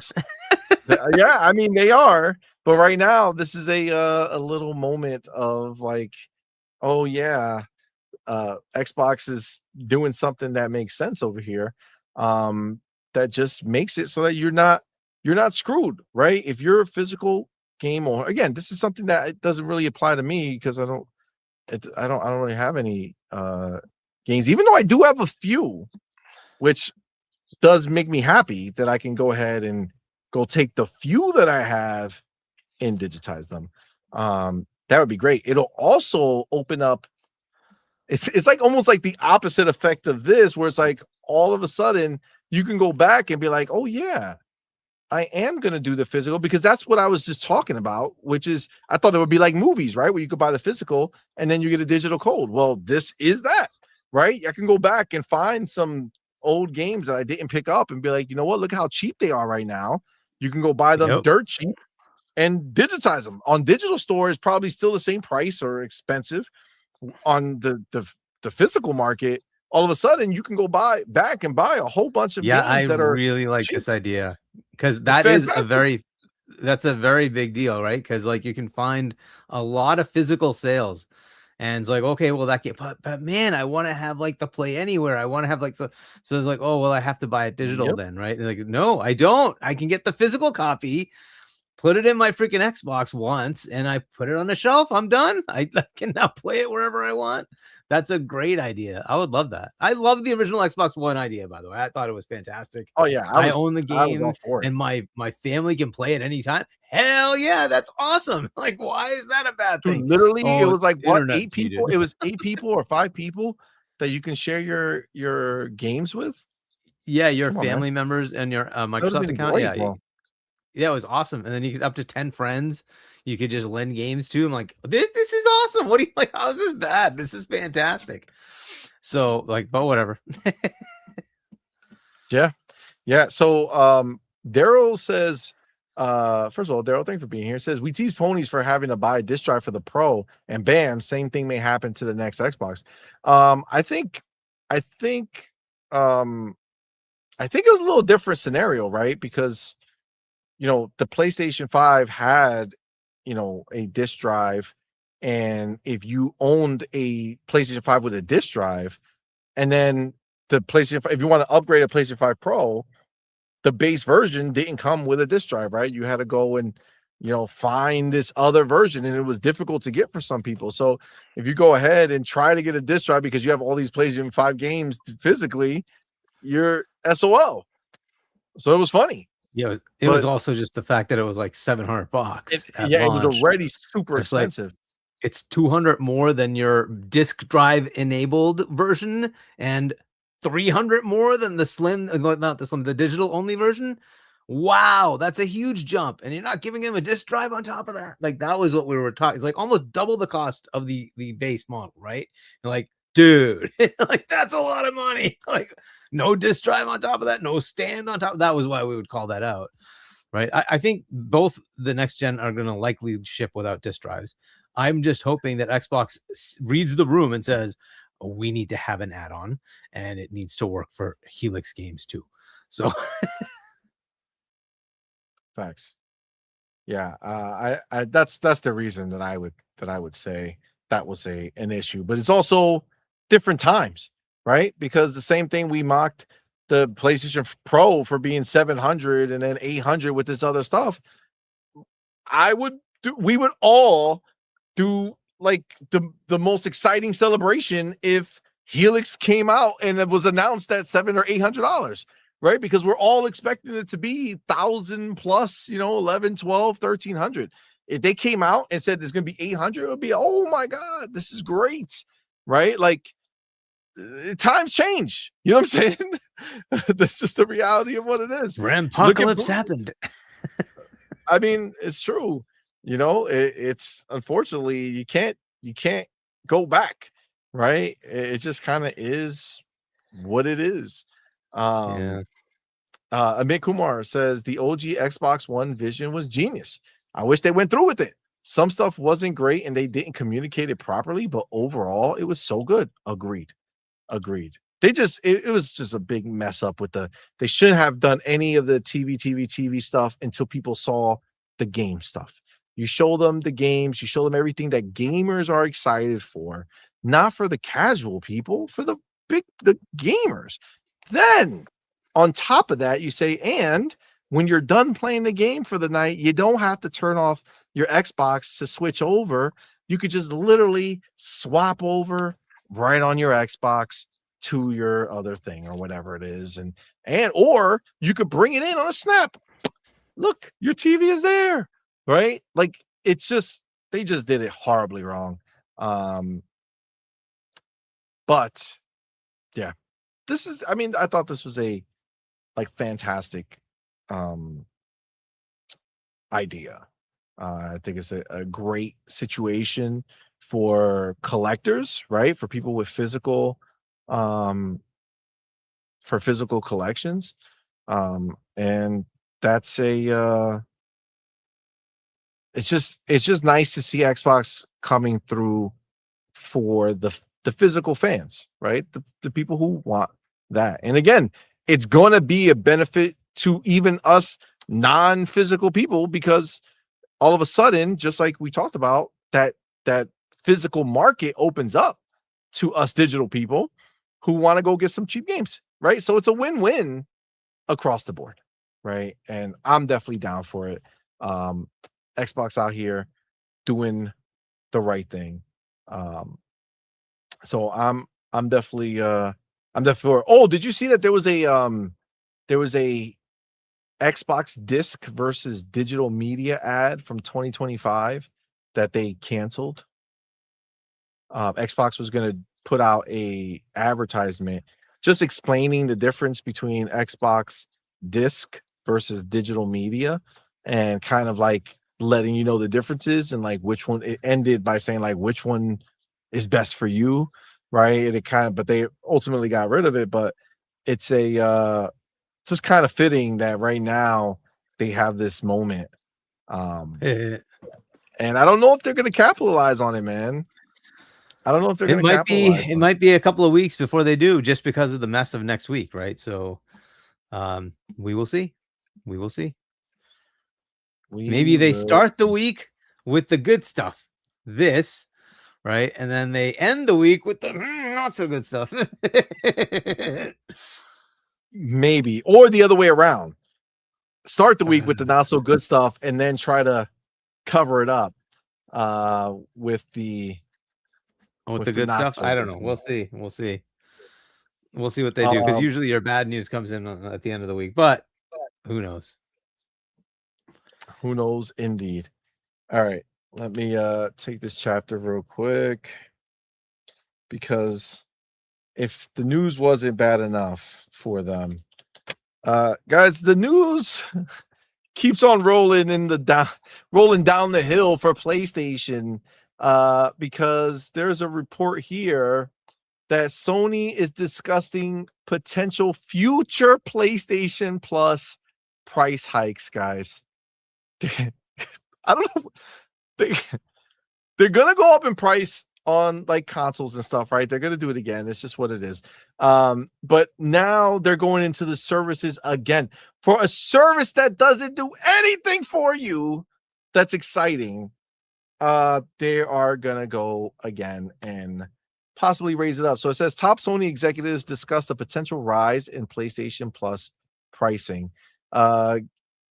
This article here, let me see, because I don't want to. All right, here we go.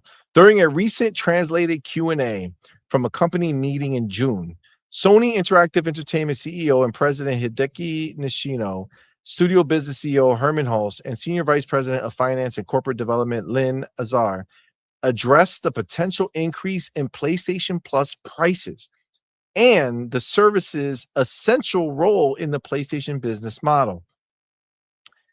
It is not explicitly stated who answered the question, but the executives were asked how people should think about the pace and scale of future price increases for the subscription platform. In response, they stated that they're always trying to balance the value of the service against consumer costs, and that they are using multiple factors to improve profitability and the efficiency of content acquisition.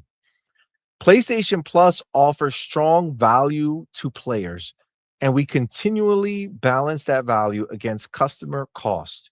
We are using multiple levers to improve profitability, including pricing, tier mix, and content acquisition efficiency. Higher tiers now account for 40% of subscribers, which reflects strong demand for the service. PlayStation Plus remains a key driver of profitability, and we achieved record high PlayStation Plus profitability in fiscal year 2025. So basically, it's still something that they're looking at going further, forward, looking to possibly increase the costs. I'm just wondering, like, do you think they just don't give a crap? Like, do they feel like at this point in their lives or in their business that they'll just do and people will just accept it? If they need to raise it up, they'll raise it up. I don't know.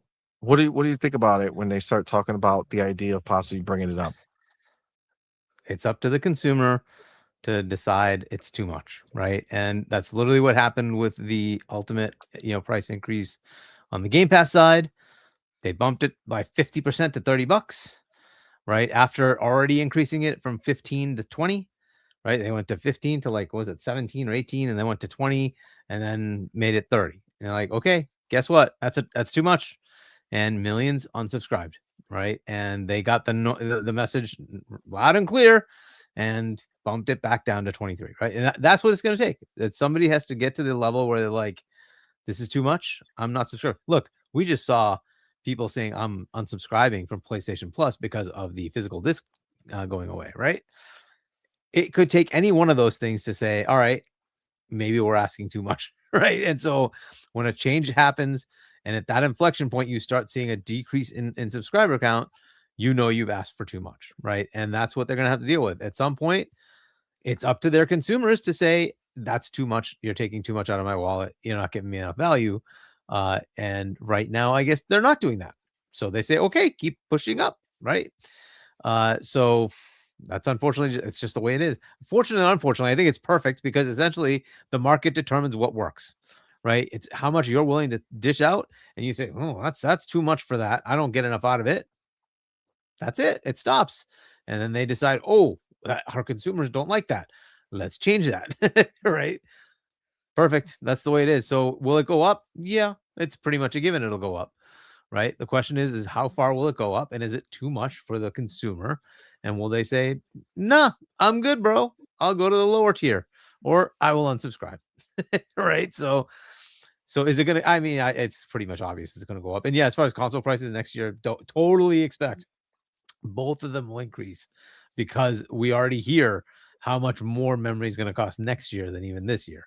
So I fully expect an increase in price. But yeah, sad, but is what it is. Yeah, it really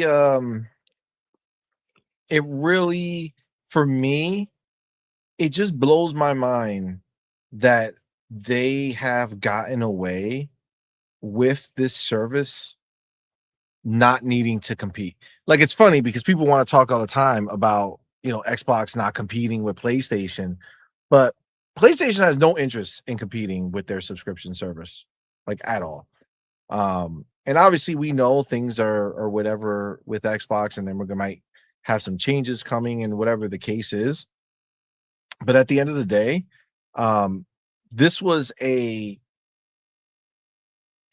like Xbox making this was a consumer first move to help people. I mean, we heard Phil explain it all, right? When he was bringing it up, is like, gaming is expensive, and this is a way for people to be able to play more games, right?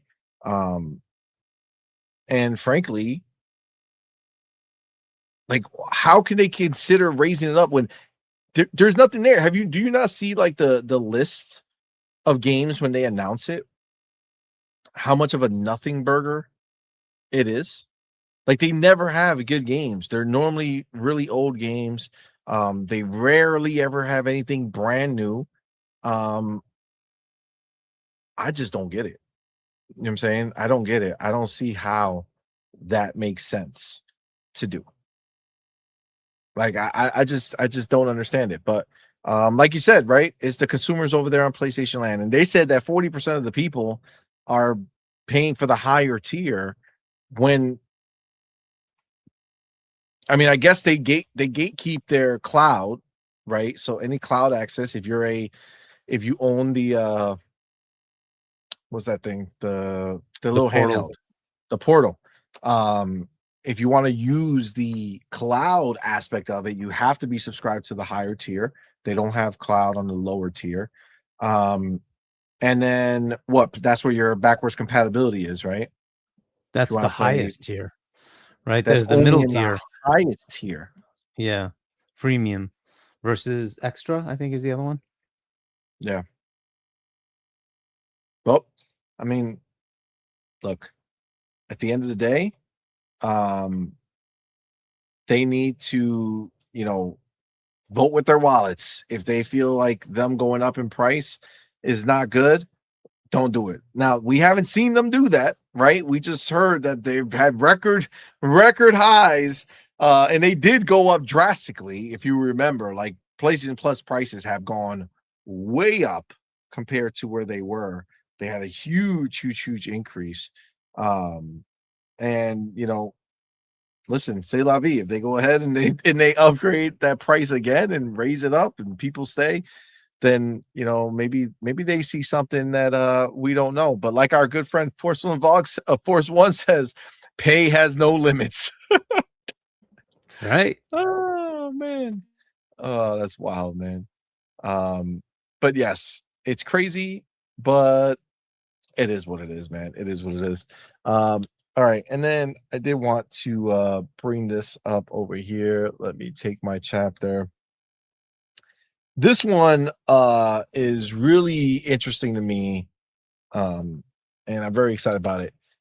So obviously, we all heard the rumors about Xbox going ahead and possibly shuttering some studios, or some games like Senua that was shown over right afterwards, finding out that game might even be canceled if they can't get a buyer for Ninja Theory, or State of Decay 3 if they're going to get rid of them, or if they can't get a buyer, these games could get canceled and shut down.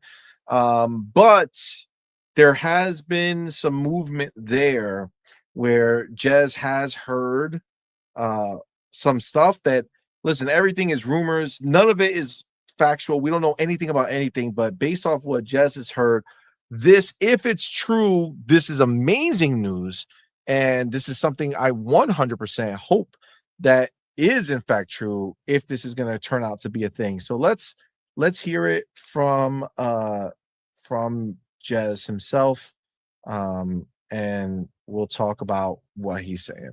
So one of the things that I've heard is that, like, Microsoft has lined up buyers for some of these studios already. So, but things are moving very fast and things are in flux. Like, I heard one rumor that one studio had gotten a buyer and then that deal fell through because they didn't like Microsoft terms, and then they found a new buyer. Like, I've heard that Microsoft's management team and their executive leaders are flying all over the world to try and save these studios. To Microsoft's credit, EA or some of these other companies, they would just shut the studios down. They would just shut them down. But I think Microsoft's very cognizant of how unpopular they are, if nothing else. They're very cognizant of how unpopular they are and how unpopular some of these decisions will potentially be if the games were cancelled. They showed off Senua at the showcase and State of Decay 3. They've shown off State of Decay 3 for years. State of Decay 3 has a very passionate fan base of people and an audience that has developed over decades, from the 360 generation. So, like, we're going back 15, I don't know exactly how many years, but it's over a decade, like 13, 14 years, something like that. State of Decay 1 came out, and people have been following that game for years and years and years, hoping it could finally become their vision, because they always said State of Decay 1 was a concept almost. State of Decay 2 was like trying to get to the next level. And then it was like State of Decay 3 was supposed to be the game that delivered on that original vision. And now you're telling me that there's a risk of it being cancelled? It will be a PR disaster if they cancel that shit. So from what I've heard is the plan is, if they can't find a buyer, they'll try and see those studios through to completing what has been announced. So I think, like, even though State of Decay 3 has been in the crosshairs of a studio where they can make potential savings in order to fund things like Halo and Fallout, because those franchises need a bit of investment to start delivering content. I also think, like, they're very cognizant of the fact that they can't be doing this thing where they announce stuff and then just let it slide. Like, it's crazy. Like, Microsoft built a... Okay. So he just goes into some more stuff, but the thing that I want to talk about, and the thing that excites me, is the fact that what he just said was that what Xbox is aware that coming out here and putting Senua on their showcase, putting State of Decay 3 on their showcase, having them come out, having people amped about them, and then potentially canceling them or taking them away from Xbox gamers. And I think that's part of the issue they have with selling them. Looks like the terms they don't like. And I think one of the terms is probably, hey, you're going to buy the studio, but that game is staying on Game Pass. I think that's the term. Because they don't want to take away promises that they made to the Xbox player. But either way, the fact that, well, not the fact, but the idea that Xbox is not entirely, tone deaf that they understand that if they showed a game that people got excited for and been showing a game for years in the case of, you know, State of Decay 3, and I would say he didn't bring it up, but if this idea, if you extrapolate this idea, then that also goes into the idea of like Blade, you know, that was spoken about, and you know, that people were saying that might have been on the chopping block. Like, it seems like listening to everything, like it seems like Asha is really listening and kind of understands that if they damage the brand thinking that doing these things are going to help them make more money, then it's in turn going to still be in the same place, right? You're still going to have the same problems if people don't trust your brand, right? If people don't trust Xbox, how can they ever get ahead, right? And I think that's a huge deal. If they come out and they say, hey, listen, next week they say, look, we're going to, you know, this studio, we're going to spin them off. They're going to be independent, but we're going to continue to fund that game until it's out, right? Like, same thing with State of Decay, Ninja Theory, any of these games. I think that's a phenomenal thing if they do that. If the scenario is taking place where some of these studios are going to go, or some of these studios are having issues, that they're going to either lay off people or do other stuff, you know, committing to saying, hey, we're going to see this game through, I think that's huge. I think that's a W.5 for these games to come out, regardless if you get anything else from these studios ever again in your life. The fact that they went ahead and said, all right, you're making this game. We put this game on our stage. We're taking responsibility for this game. If we can't find you a buyer who's going to see this game through, which again is probably part of the terms that the people didn't like. It's not a, hey, you're buying this game, this company, and then canceling the game.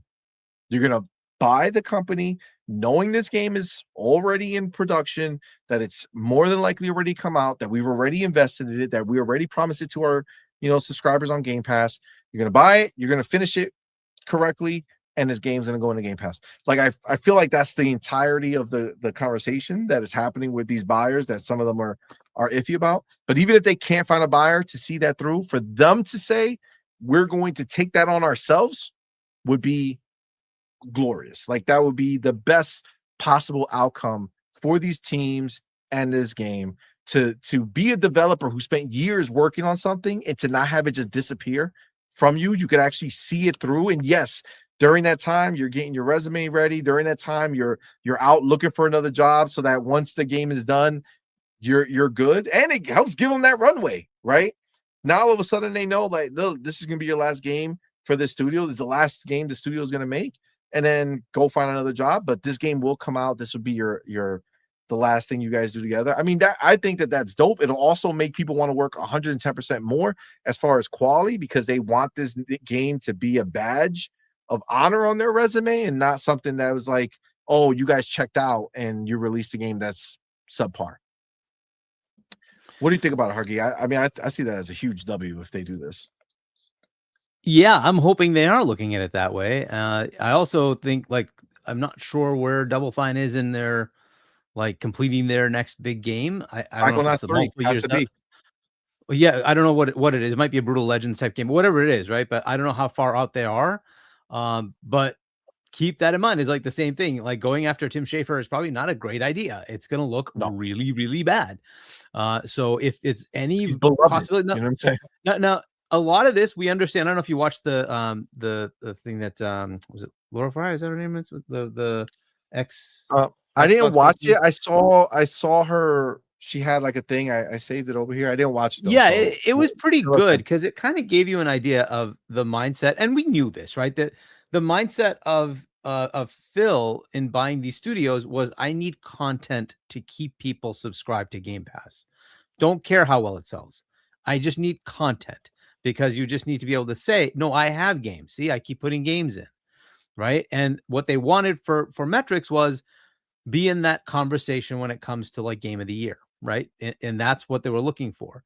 And a lot of them did, right? Psychonauts was up for Game of the Year, and Keeper had some nominations, and so did Hellblade and South of Midnight. You know, they had nominations. They weren't like totally dismissed. Not all of them had Game of the Year, but they were good. They were decent, right? And so they kind of met that. Now, if you're going to change the parameters, you're going to change what the metrics are, you should fairly go to these studios and say, well, I need something different, and give them an opportunity to pivot and do that, right? So I kind of like if they say, you know what, we've already committed this much funding to create State of Decay 3. We're on like the 90% marker, right? We need another 10% because they're in alpha right now, right? They're literally alpha testing right now. It's like, okay, just give the extra 10%. And even if you don't recoup all of it, you recoup something, right? It's going to create some engagement, and there's going to be some money back. If they've set it up correctly, you'll have some microtransactions as well. You'll get some sort of revenue, some live engagement, right? That's a good thing to do, right? And that one I think is already slated for PlayStation as well. Is that correct? Which one? I think they've already announced it. State of Decay. I State think of they Decay, did yeah. announce that. Yeah. Yep. So good. Maybe you get like, 100,000 sales, 200,000, whatever. It's something. You get money back instead of just nothing, right? So I think that's a good way to go with that studio. Blade, it's another one where it's like, you've announced this thing. Now, if you go back on it, like, you've already shut down Arcane Austin. You really want to shut down Arcane Lyon without allowing them to put out a game? Because the only game they've put out was Deathloop, which was a PlayStation funded game, right? That was a PlayStation exclusive. Like, okay, maybe you should just give them the chance to put out the game that they've done under you, right? And let's see where it goes instead of just shutting it down. So the one that I think is in the most trouble here is Compulsion, because they just released South of Midnight, and it took them a lot to get that over the wire, right? They took a lot of time and people to get that done. So I don't know that one survives. Sad, because I like South of Midnight, but I can also see it from their perspective. It didn't move the needle. It costs a lot of money, and I don't know how long before the next game. To Ninja Theory's credit, yes, it took them a while to get everything up and running for Hellblade 2, but they turned Senyo around in a few years. So if it's ready to roll for next year, let it roll next year. Let it put that game out and let's see where it goes, right? And then what I want for these studios is they recognize you already have talent that can put out a game. Give them some of your big IP and say, make this. Like, they have so much available to them. Turn it around and say, hey, make this, right? You have Activision with tons of IP, tons of IP. Give them that IP. Just say, hey, Ninja Theory, take your tech. Give me, what's that hero game they had there? Enslaved? On Activision. No, that was theirs. That was actually theirs. They could make another Enslaved. No. The one that they had on this side, Prototype. Was that what it was called? The one that Activision games Prototype. Yeah. Oh shit, yeah, Prototype. Yeah. So they could just say, "Hey, Prototype, Ninja Theory, see what you can do with that. Let's make another one of those." Right? There's so much potential for all these. Double Fine has their own stuff in the back catalog of their own, but there's also a lot of stuff that came over from Sierra, which was a competitor of LucasArts, right? And Lucas stuff is what he worked on, Tim Schafer, right? So they have some of those old Lucas games. They can also now look at the Sierra games and say, let's take something there that's big, make that into something. Don't spend $100 million. Spend 15 and give us something, right? So let's see if they can make it work. I think that studio alone, Double Fine, if they mess with that one, I just think it's gonna look really bad. But I can see Compulsion. Nobody really understood that one when the game they made was what was that game, the Shadow one? Then they had Contrast. We Happy Few. Contrast. They had the Shadow one, and then they had We Happy Few, which was middling. It was okay, right? And so I get that one, and disappointing as it might be, I can see that one being shut down. But the other ones, they can make it work. They can try something. Again, it's up to them. But I really would like them to say, let's talk about how we can shift your priorities to bigger names or smaller budgets, right? Pick one. and that way we can sustain what's going on, right? So that's a fair trade. It is what it is, right? But that's what they'll need to work through. So that's just my mindset. But it's nice that they get it, right? They're reading the room, and the pushback they're getting of like, what are you doing here, is resonating. And there's also the fact that it's one thing to be a company whose entire focus in life is just making games. This is, unfortunately for them, Xbox is a small division inside a multi-trillion-dollar company. And so when you're saying we're going to fire people, of course, will go, okay, here we go. You only made $1,800 billion, but you need to go fire people. Blah, blah, blah. And that's a fair thing. It's a fair thing. If I was sitting there as one of the employees, it's like, your profit says you made $120 billion in profit, and you can't afford my freaking salary. Right. So I can totally understand that. And so, but business is business. We all get that. Right. But also the flip side of that is most people just say, I don't care, Microsoft. You make enough profit. Shut up and pay them. Keep giving me games. So I get it. I get the emotions. I get it. I understand it's emotional. It's not business. Right. Business sense is I got to make bottom line from my division. Fair. I get all that too. But this is just the world, right? It's the world. Unfortunately, people don't care when they see big company like that. It's like, why do you have to fire people? Shut up and just pay them. I get it, but it is what it is. But I like it. I like that they're trying. They're trying to find an answer. If they can sell them off, perfect. If they can't, at least let the game come out, right? The game that you've already announced. It looks so terrible when you put something in your showcase and then you rescind it. And you're like, well, but dude, but why? Now we get it with Everwild. We all saw that it was going nowhere. like, what the hell is going on with this game? They didn't even know where it was going. So fine. And so far, we haven't heard Rare is one of the ones that's being looked at, because they do have Sea of Thieves. Fair enough, right? And they did announce new content. So good for them. That's still working for them. And then unfortunately, we had the quadruple A, Perfect Dark get canceled, and the initiative gets shut down. But again, that felt like it was a weird one where you're like, why is it taking them this long to do anything? They had all this talent that then left. Something's wrong, right? It just seemed weird. You then hired Crystal Dynamics to finish the game, and it turns out Crystal Dynamics redid the whole game. You're like, okay, what the heck, right? So, but outside of that, it hasn't been that terrible, right? So, so we will see what they do here. I understand it's a pivot, but I do like that they're looking at it. They're trying to understand it. This is going to look bad. This is going to be her biggest rake step if it happens, right? And if it was shutting down these studios, especially Double Fine, you're going to look pretty bad. If you shut down Arcane, it'll also get kind of not so nice. Those are two critically acclaimed studios. I just don't think it's a good idea. But, we'll see what they do. But yeah, good luck. We'll hear next week what the devastation is.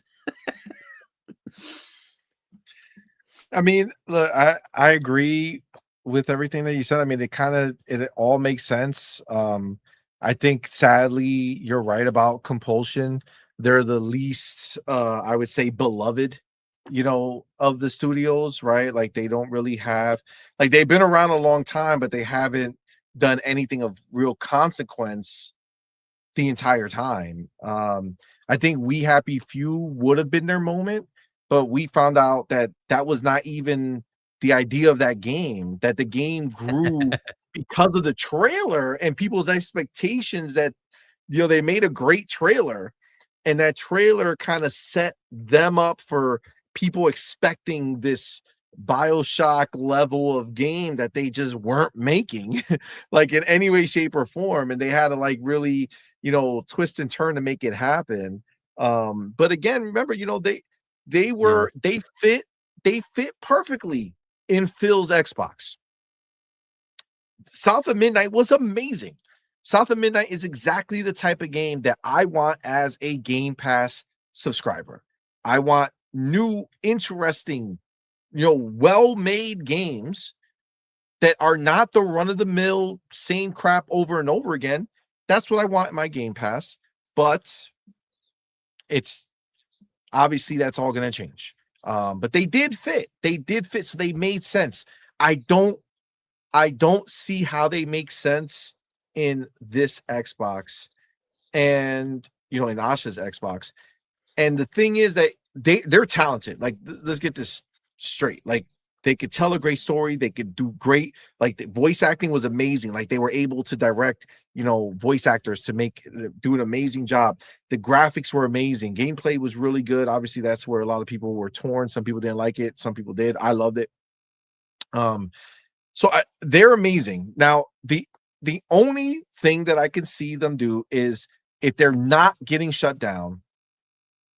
I think the biggest thing that we're all gonna see from these studios, I think the biggest thing we're gonna see is that the people who remain, the studios who are still here, even the bigger ones, like for instance, Obsidian. I don't know if you heard that Obsidian is part of the report from the game business that it was on the chopping block to get sold. And then Jason Schreier came out and was like, that's absolutely wrong. They're safe. They have no worries. And then game business had to come back and take it back and say, yeah, you know what? We messed up. Sorry about that. Thank God. Thank God. Yeah, and yeah. the reason I think that they're safe is they've done a Fallout game, and I think they're going to be doing the next Fallout game. I think that's going to happen. But this is my point of what I'm saying. What you're going to find are the people who are not gone, the people who are not, you know, on the brink of death, are the people that they found an IP for them to work on that they think has value, right? So Ninja Theory, they're an amazing studio. Amazing. It's so good, right? But they don't have any IP that is a big seller. Hellblade is an IP that they have, but it's a very small niche, right? This game should have sold, you know, 100 times what the first one did, but it didn't, right? So if this was Hellblade 2 and it was already at this level, what else could they do? Well, that's what they're trying with Senua, right? Give you more of an action-focused game, take you back to more of their Heavenly Sword roots, right? Which I think would be dope. Enslaved, right? If they do a combo of that, turn Senua into more of an action hero instead of the psychosis survivor. I think that maybe there's a chance, but for them, again, I don't think that's going to be the case. If they survive this after Senua, it's going to be to see Senua through, and the only way they stay is if there's an IP that is viable for them to work on or to help, you know, escalate the development, right? To make things come out faster or bring back an IP that the Xbox feels is beloved, that they could work on. But I think that's what we're going to see. Obsidian, I think they went Fallout. In Exile, they're making Clockwork Revolution, but if that doesn't sell like crazy, where do you think they're going to pivot them? Fallout, right? Fallout and Elder Scrolls are Obsidian and Exile. They're going to help make those games or make their own versions. It's not that they have to go help, you know, Todd. I think they can and make a New Vegas or whatever, and then also do something with Elder Scrolls and, you know, break that one up, right? Elder Scrolls, from what I know, has only been mainline, right? There's no like side story Elder Scrolls outside of Elder Scrolls Online, right? Online, like, you know how New Vegas was a side dish that turned out to be really, really well done, right? People loved it, but it wasn't a Bethesda joint, right? It was Obsidian. So like, if they could do that with Elder Scrolls, because this is the way I look at it. You take Avowed, right? You take Avowed, you erase Avowed and called it Elder Scrolls Avowed. You know what I'm saying? Like, if you just Elder Scrolls something with some type of name on it, and it's a game in the Elder Scrolls universe, all of a sudden that game is huge. All of a sudden everybody loves that game, and it's a big deal. Look, there's simple things for them to do when you have Fallout 1 and Fallout 2 that were a different format made by Inexile. And you could say, why not modernize that, right? Like, you already have the big name. Not many people engaged with Fallout 1 and 2. So why Nope. not bring those back in I tried a going back and I modern couldn't format? do it either. So I agree Yeah, with you. it's so like modernize those games, right? Equivalently, you have Elder Scrolls 1 and 2, which and I think 3 to some point. To me, I would like to see that modernized, but 1 and 2 that are a totally different format. And again, you could just say, let's just modernize those, right? And you got two talented studios there that could potentially work on that, right? And again, it's under the direction of Todd, no problem, fine, whatever, right? Don't care, right? But work together and make it happen, right? So hopefully they do something like that, and we do get more of that kind of stuff, right?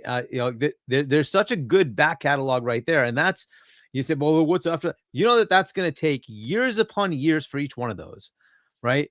Even if they cook that, that's a good decade for those two studios to keep working, while they can still work on side gigs, right? Do smaller games, no problem, because the main game will be, the Elder Scrolls 2 comes out, sells 10 million copies. Cool. You've buttered your bread for a while. You can make side games. Now work on 3, right? And make side games. Fine. That's the way to do it. Just like they did with Grounded, right? Fine. Do the I was small about to games. say that. Small budget, small team. Go ahead and do that. No problem. But you got to butter the bread. Let's go with these, because it's a given that they will do well. People will want to go back and say, yeah, I loved Oblivion. Why don't I play Morrowind? Why don't I play, Elder Scrolls 1 and 2, which I never got a chance to play? Cool. People will play it. The story's already done. You just have to add more, art assets, right? That's work. Fair enough. But go do it. The storyboard's there for you. Just take it and make it into a new modern take on the same game, right? And so that it cuts down some of the dev time, and it gives you a simple enough project that they are capable of handling. It's like, let's just do it. I just don't see why it shouldn't just do it, right? You got Fallout's old games and you got Elder Scrolls old games right there waiting to be done. I think those two studios could easily be working on those for the next 10 years, get a release every other year. Elder Scrolls, Fallout, Elder Scrolls Fallout, older games just come out, along with Elder Scrolls 6 comes out, right? Fair enough. So this is what they need to kind of pull off. I think that's a great path for both of them. Now, they may say, I don't want to do that. Already does that as well, by the way. Yeah, they have. Capcom. That's literally Capcom's entire method right now. Go get the old, make it new. People already love it. They'll buy it. Then you come out with your brand new one. People love the last thing you did because they have the nostalgia for it. They're ready for your next thing. You bring them back, say, hey, don't worry. We still got another old one. You know what I'm saying? It just makes sense to do it. And if you have multiple teams that are working on this, you can bring it, you can make it happen. You know what I'm saying? Like, it is something that is absolutely doable. And like you said, Fergie, like, think about Obsidian. The reason and I could say this probably with like, it might sound crazy, but I think it's 100% the truth. I think the reason why Obsidian is safe is because Grounded is such a success.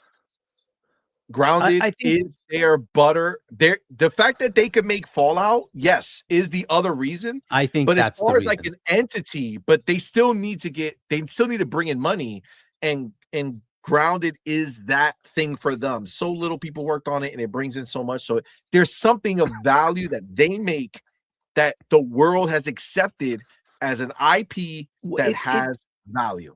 It did what they wanted, right? It created a small brand new IP that created engagement for Game Pass, sales, and continuous live engagement, because it's people keep playing it, right? And they keep adding content, and they made the second one, which is even bigger, right? So again, small team, small budget, but it created engagement.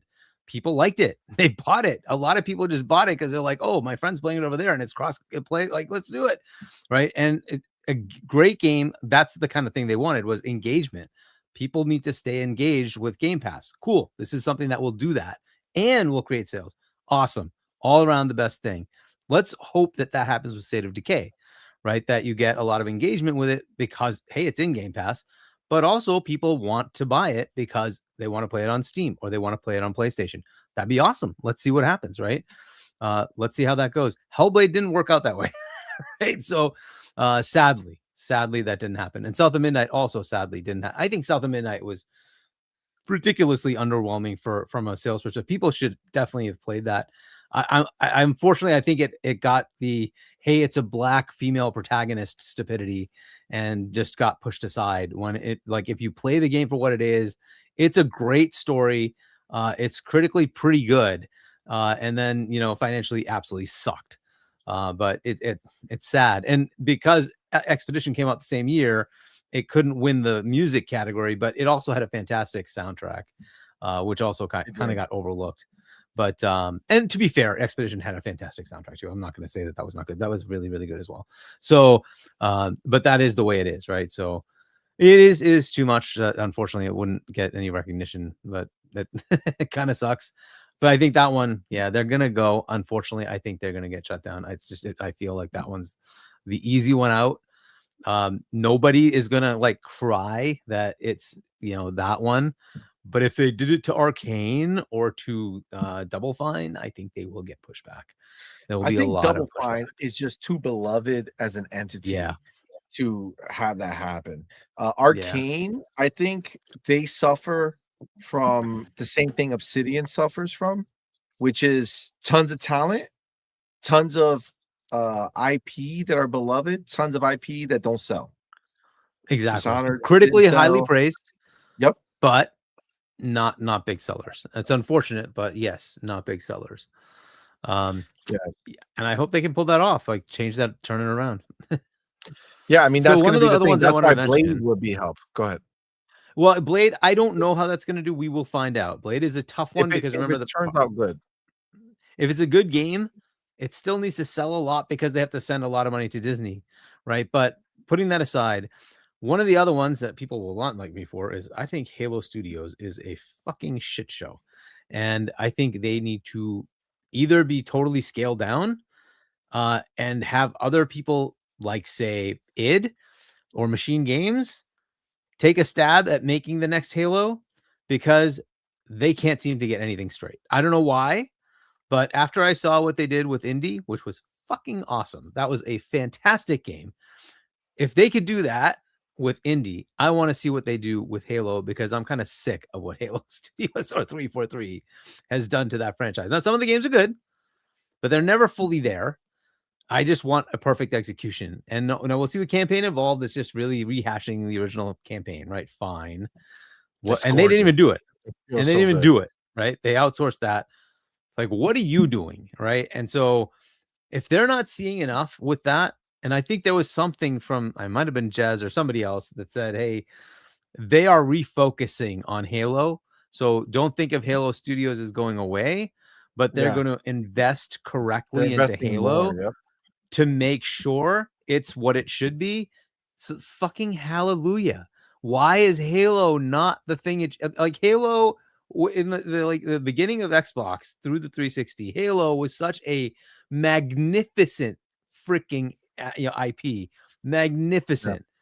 What happened? I want that back for them. But I think that's the thing that Asha was talking about. You know what I'm saying? Like, she was frustrated that they have these IP and they're underutilized, right? They're not, it's taking too long for these games to come out. They're not doing a big enough job with them.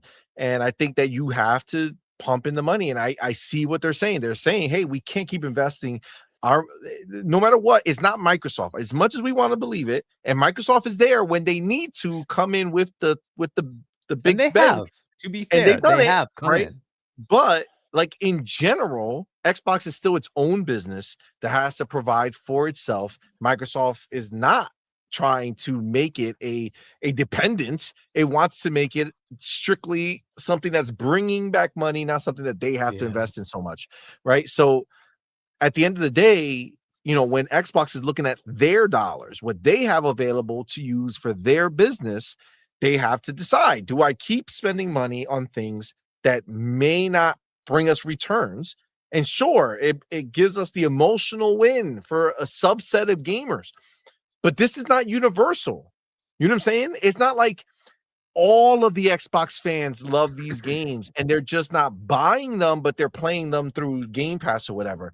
On Game Pass, people are not playing these games like South of Midnight and Avowed and the Outer Worlds 2. Like this is just a divided group of people who are fans who clearly are not, showing up for these smaller games. So it's like, why even bother when we could take those, as insignificant it may seem, $50 million can still be used to make a big game bigger. You know what I'm saying? Like, that's just the reality of what it is, So at the end of the day, I think that in Asha's Xbox, it's going to be about taking the big and making it bigger, taking the big that we've had in rest and bring it out, right? As much as it sounds crazy, Elder Scrolls is a dormant franchise outside of online. We haven't had a new Elder Scrolls since 2011. That's crazy. You know what I'm saying? Like, that's crazy that there's not been a mainline Elder Scrolls game in 15 years. Yep. I mean, but that's the way it is, Asha, right? You're looking at your book that says, hey, show me all of the things we own and show me their sales performance, and you're seeing Skyrim with like however 80 million or 100, however many million sales that she has, and you're like, hold on, we still haven't made another one. Like, what is happening? What is happening? Right? So, like, I get it, I understand it, and understanding that Xbox is not Microsoft, and Xbox doesn't have limitless dollars to just spend on whatever they want. That's going to be a new focus for them. They're going to want to focus on the big and the bad, like not the bad, like poor, like the biggest and the baddest, right? Like the big dogs. That's where they're going to want to focus. They're going to want to invest in that. And just like, look, the blueprint has been there. We talk about PlayStation, but Activision is the true blueprint, right? They were the biggest third-party publisher, and they wrapped that all around Call of Duty. Every studio they had was working on that game. They know how to take an IP and focus on it and make it work. Now, I'm not saying that Xbox is going to turn, Xbox into a one game, publisher or studio. But they do have the foundation of how to take games, make a bunch of them quickly, right? How do you do that, right? And that's where I think we're gonna start seeing some of that work out with these rotation of developers who are working on the same IP.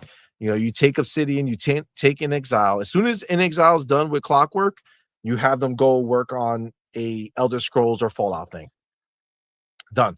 Same thing with Obsidian. You already have them going. Whatever they've been working on, convert it over to a Fallout or Elder Scrolls thing. Done. I think Fallout is the one that they're going to focus on first. I think you're going to hear first about a Fallout game because of the show. I think she's more than likely frustrated that they have this humongous show that everybody's excited about, and the only thing they have, and there's no shade given to it, the only thing they have is the online game, right? No shade to Oblivion, it. they did do that remaster, and that, to your point, the Oblivion remaster showcased. That's not Fallout. They're right, but they have, but they have the Oblivion remaster telling them that an older game works. Just remastering Fallout 3, 100% works. They sold that like gangbusters. Like, why? And that was supposed to be done before any of this. That was on the list from Bethesda of things done. Oblivion, Fallout 3 remaster. Fallout 3. They were in the same place. And it's like, well, where's that? Why isn't that already done and ready to roll? Right. So to your point, especially like, with the show, throw up Fallout 3, right? like let's go. Because you don't even have to make a new one. You just remaster the old one.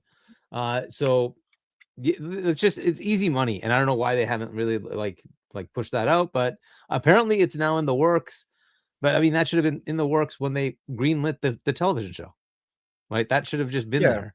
And right? As much as I think that mentality that they had prior with hey, Call of Duty, Minecraft, these big IP are really acting as this umbrella for the smaller games to exist. Obviously, we know that that's going away theoretically. but I think they're trying to cast this bigger umbrella, right? They want to make this umbrella bigger by taking your Elder Scrolls and your Fallouts and add them to the rotation of games that are existing in the current market, because all these IP don't mean crap sitting on the sideline. They have to be out. They have to be out. And it's, again, as cool as Fallout 76 is, no shade to them. It's a great game. I know a lot of people like it. I like it myself. I just, it's a different mentality when you're playing a single player experience in that world that you love, right? Same thing with Elder Scrolls, right? As cool as they are, we need the new ones. That's why people still go and buy Skyrim every time they release it on a new device, right? Because it's an experience that people want. And so I think that's a big market that they're going to start tapping into. And again, we're going to see how this all plays out, next week. We'll see if we are in fact going to see layoffs from the studios. We're going to see if they are closing studios.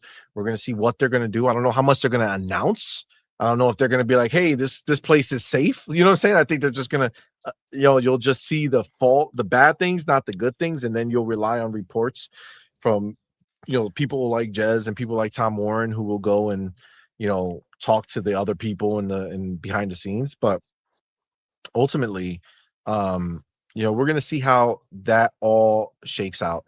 I am optimistic. Okay. Look, at the end of the day, do I wish Compulsion was going to make another South of Midnight? Yes. But we have South of Midnight. Like, it's out. It was phenomenal. It doesn't go away. It doesn't get deleted.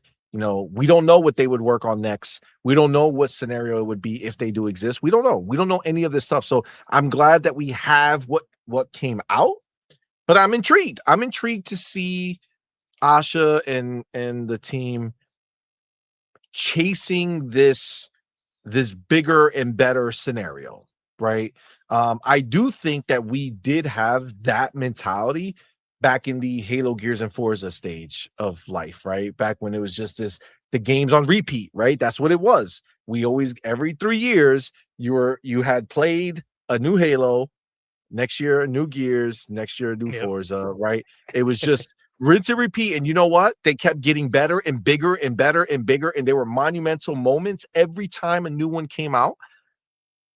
Let's see what happens. I'm excited to see what they do, because with the amount of IP, if they can get these games into this cycle where we're seeing a new Halo every 3 years, we're seeing a new Gears every 3 years, we're seeing a new Forza every 3 years, we're seeing a new Elder Scrolls every 4 years, right? Or something like that, maybe a little bit longer because of the thing, but like, you can kind of start stacking this stuff, and every year we're getting a big IP that is the North Star for the year of, hey, Halo is coming out the new Halo is coming out at the end of this year, new Gears, new Forza, I think Forza now has become the anytime, like it doesn't need its own year. It can go alongside any other game.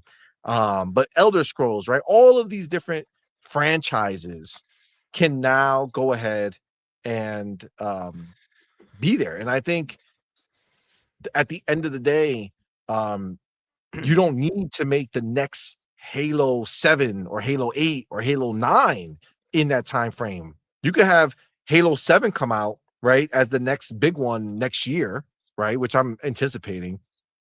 But you can make that come out and then be like, okay, well, after Halo 7, in the background, we've had this other team who's been working on some horror-focused Halo game. That's not the chief story, but it's a game in that universe, right? And it could just be that type of cadence. And then in the meanwhile, you have these other side Halo type experiences. And then 3 or 4 years in, you get the other big Halo game, right? So it's like, just fucking give it to us. Yeah, and I'm wondering if id could do that, right? Like, they have these, a lot of people can, sort of that kind of a genre game, right? Quake and Doom and all. It's like, could they do a horror based, right? Like a different feel, right? What I would love to have seen is like the team that did Prey, which is Arcane Austin, I think, right? Do that kind of a thing with Halo, right? Discovering it's creepy, there's bad things everywhere, like just the exact feel you want to have for something like that. Where Dude, Ninja let's say Theory, I think they could do Ninja that. Theory could do it. Yep, exactly. Like so, like you have these, it's like give them that IP. Like go make a side game, right? And then let's see what they do with it. Even like Compulsion, right? I can see Compulsion making a side game for Fallout.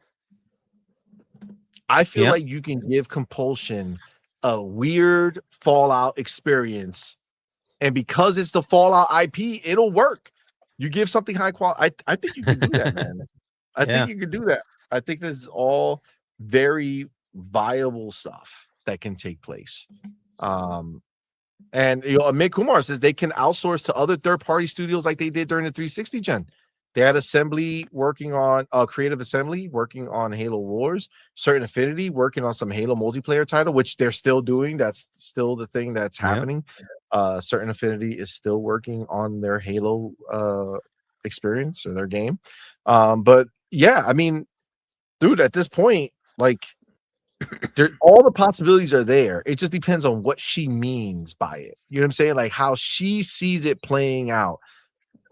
She did mention something about, not having to rely on outside people so much.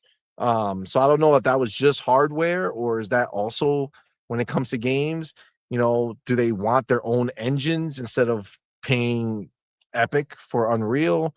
Like I don't know. I don't know what any of that means 100%, but I can tell you right now, it's definitely something that we haven't had in a long time. You know what I'm saying? Where this is not the safe Xbox.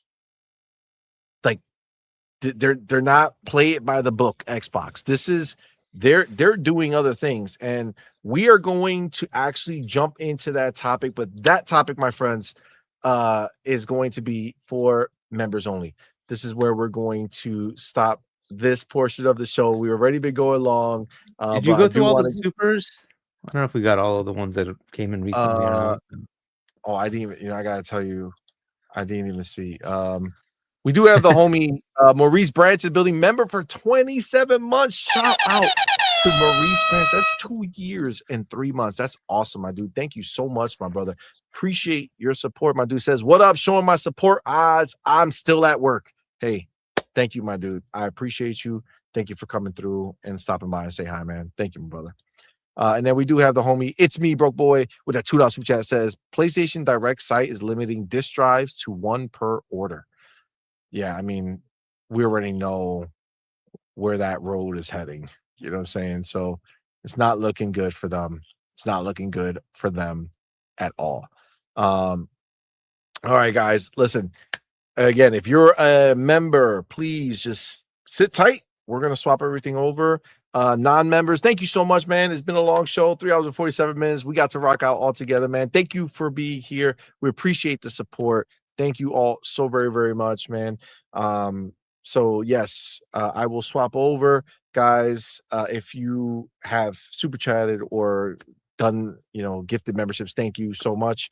And if ever and whenever you decide to come and hang out with us during these member streams, it's the lowest member tier, gets you access to stay and hang out, and we absolutely would appreciate the support. But with that, guys, thank you again, and we will be switching over to members only. Right. Hold on. I'm gonna get there. I am gonna get there. Wait.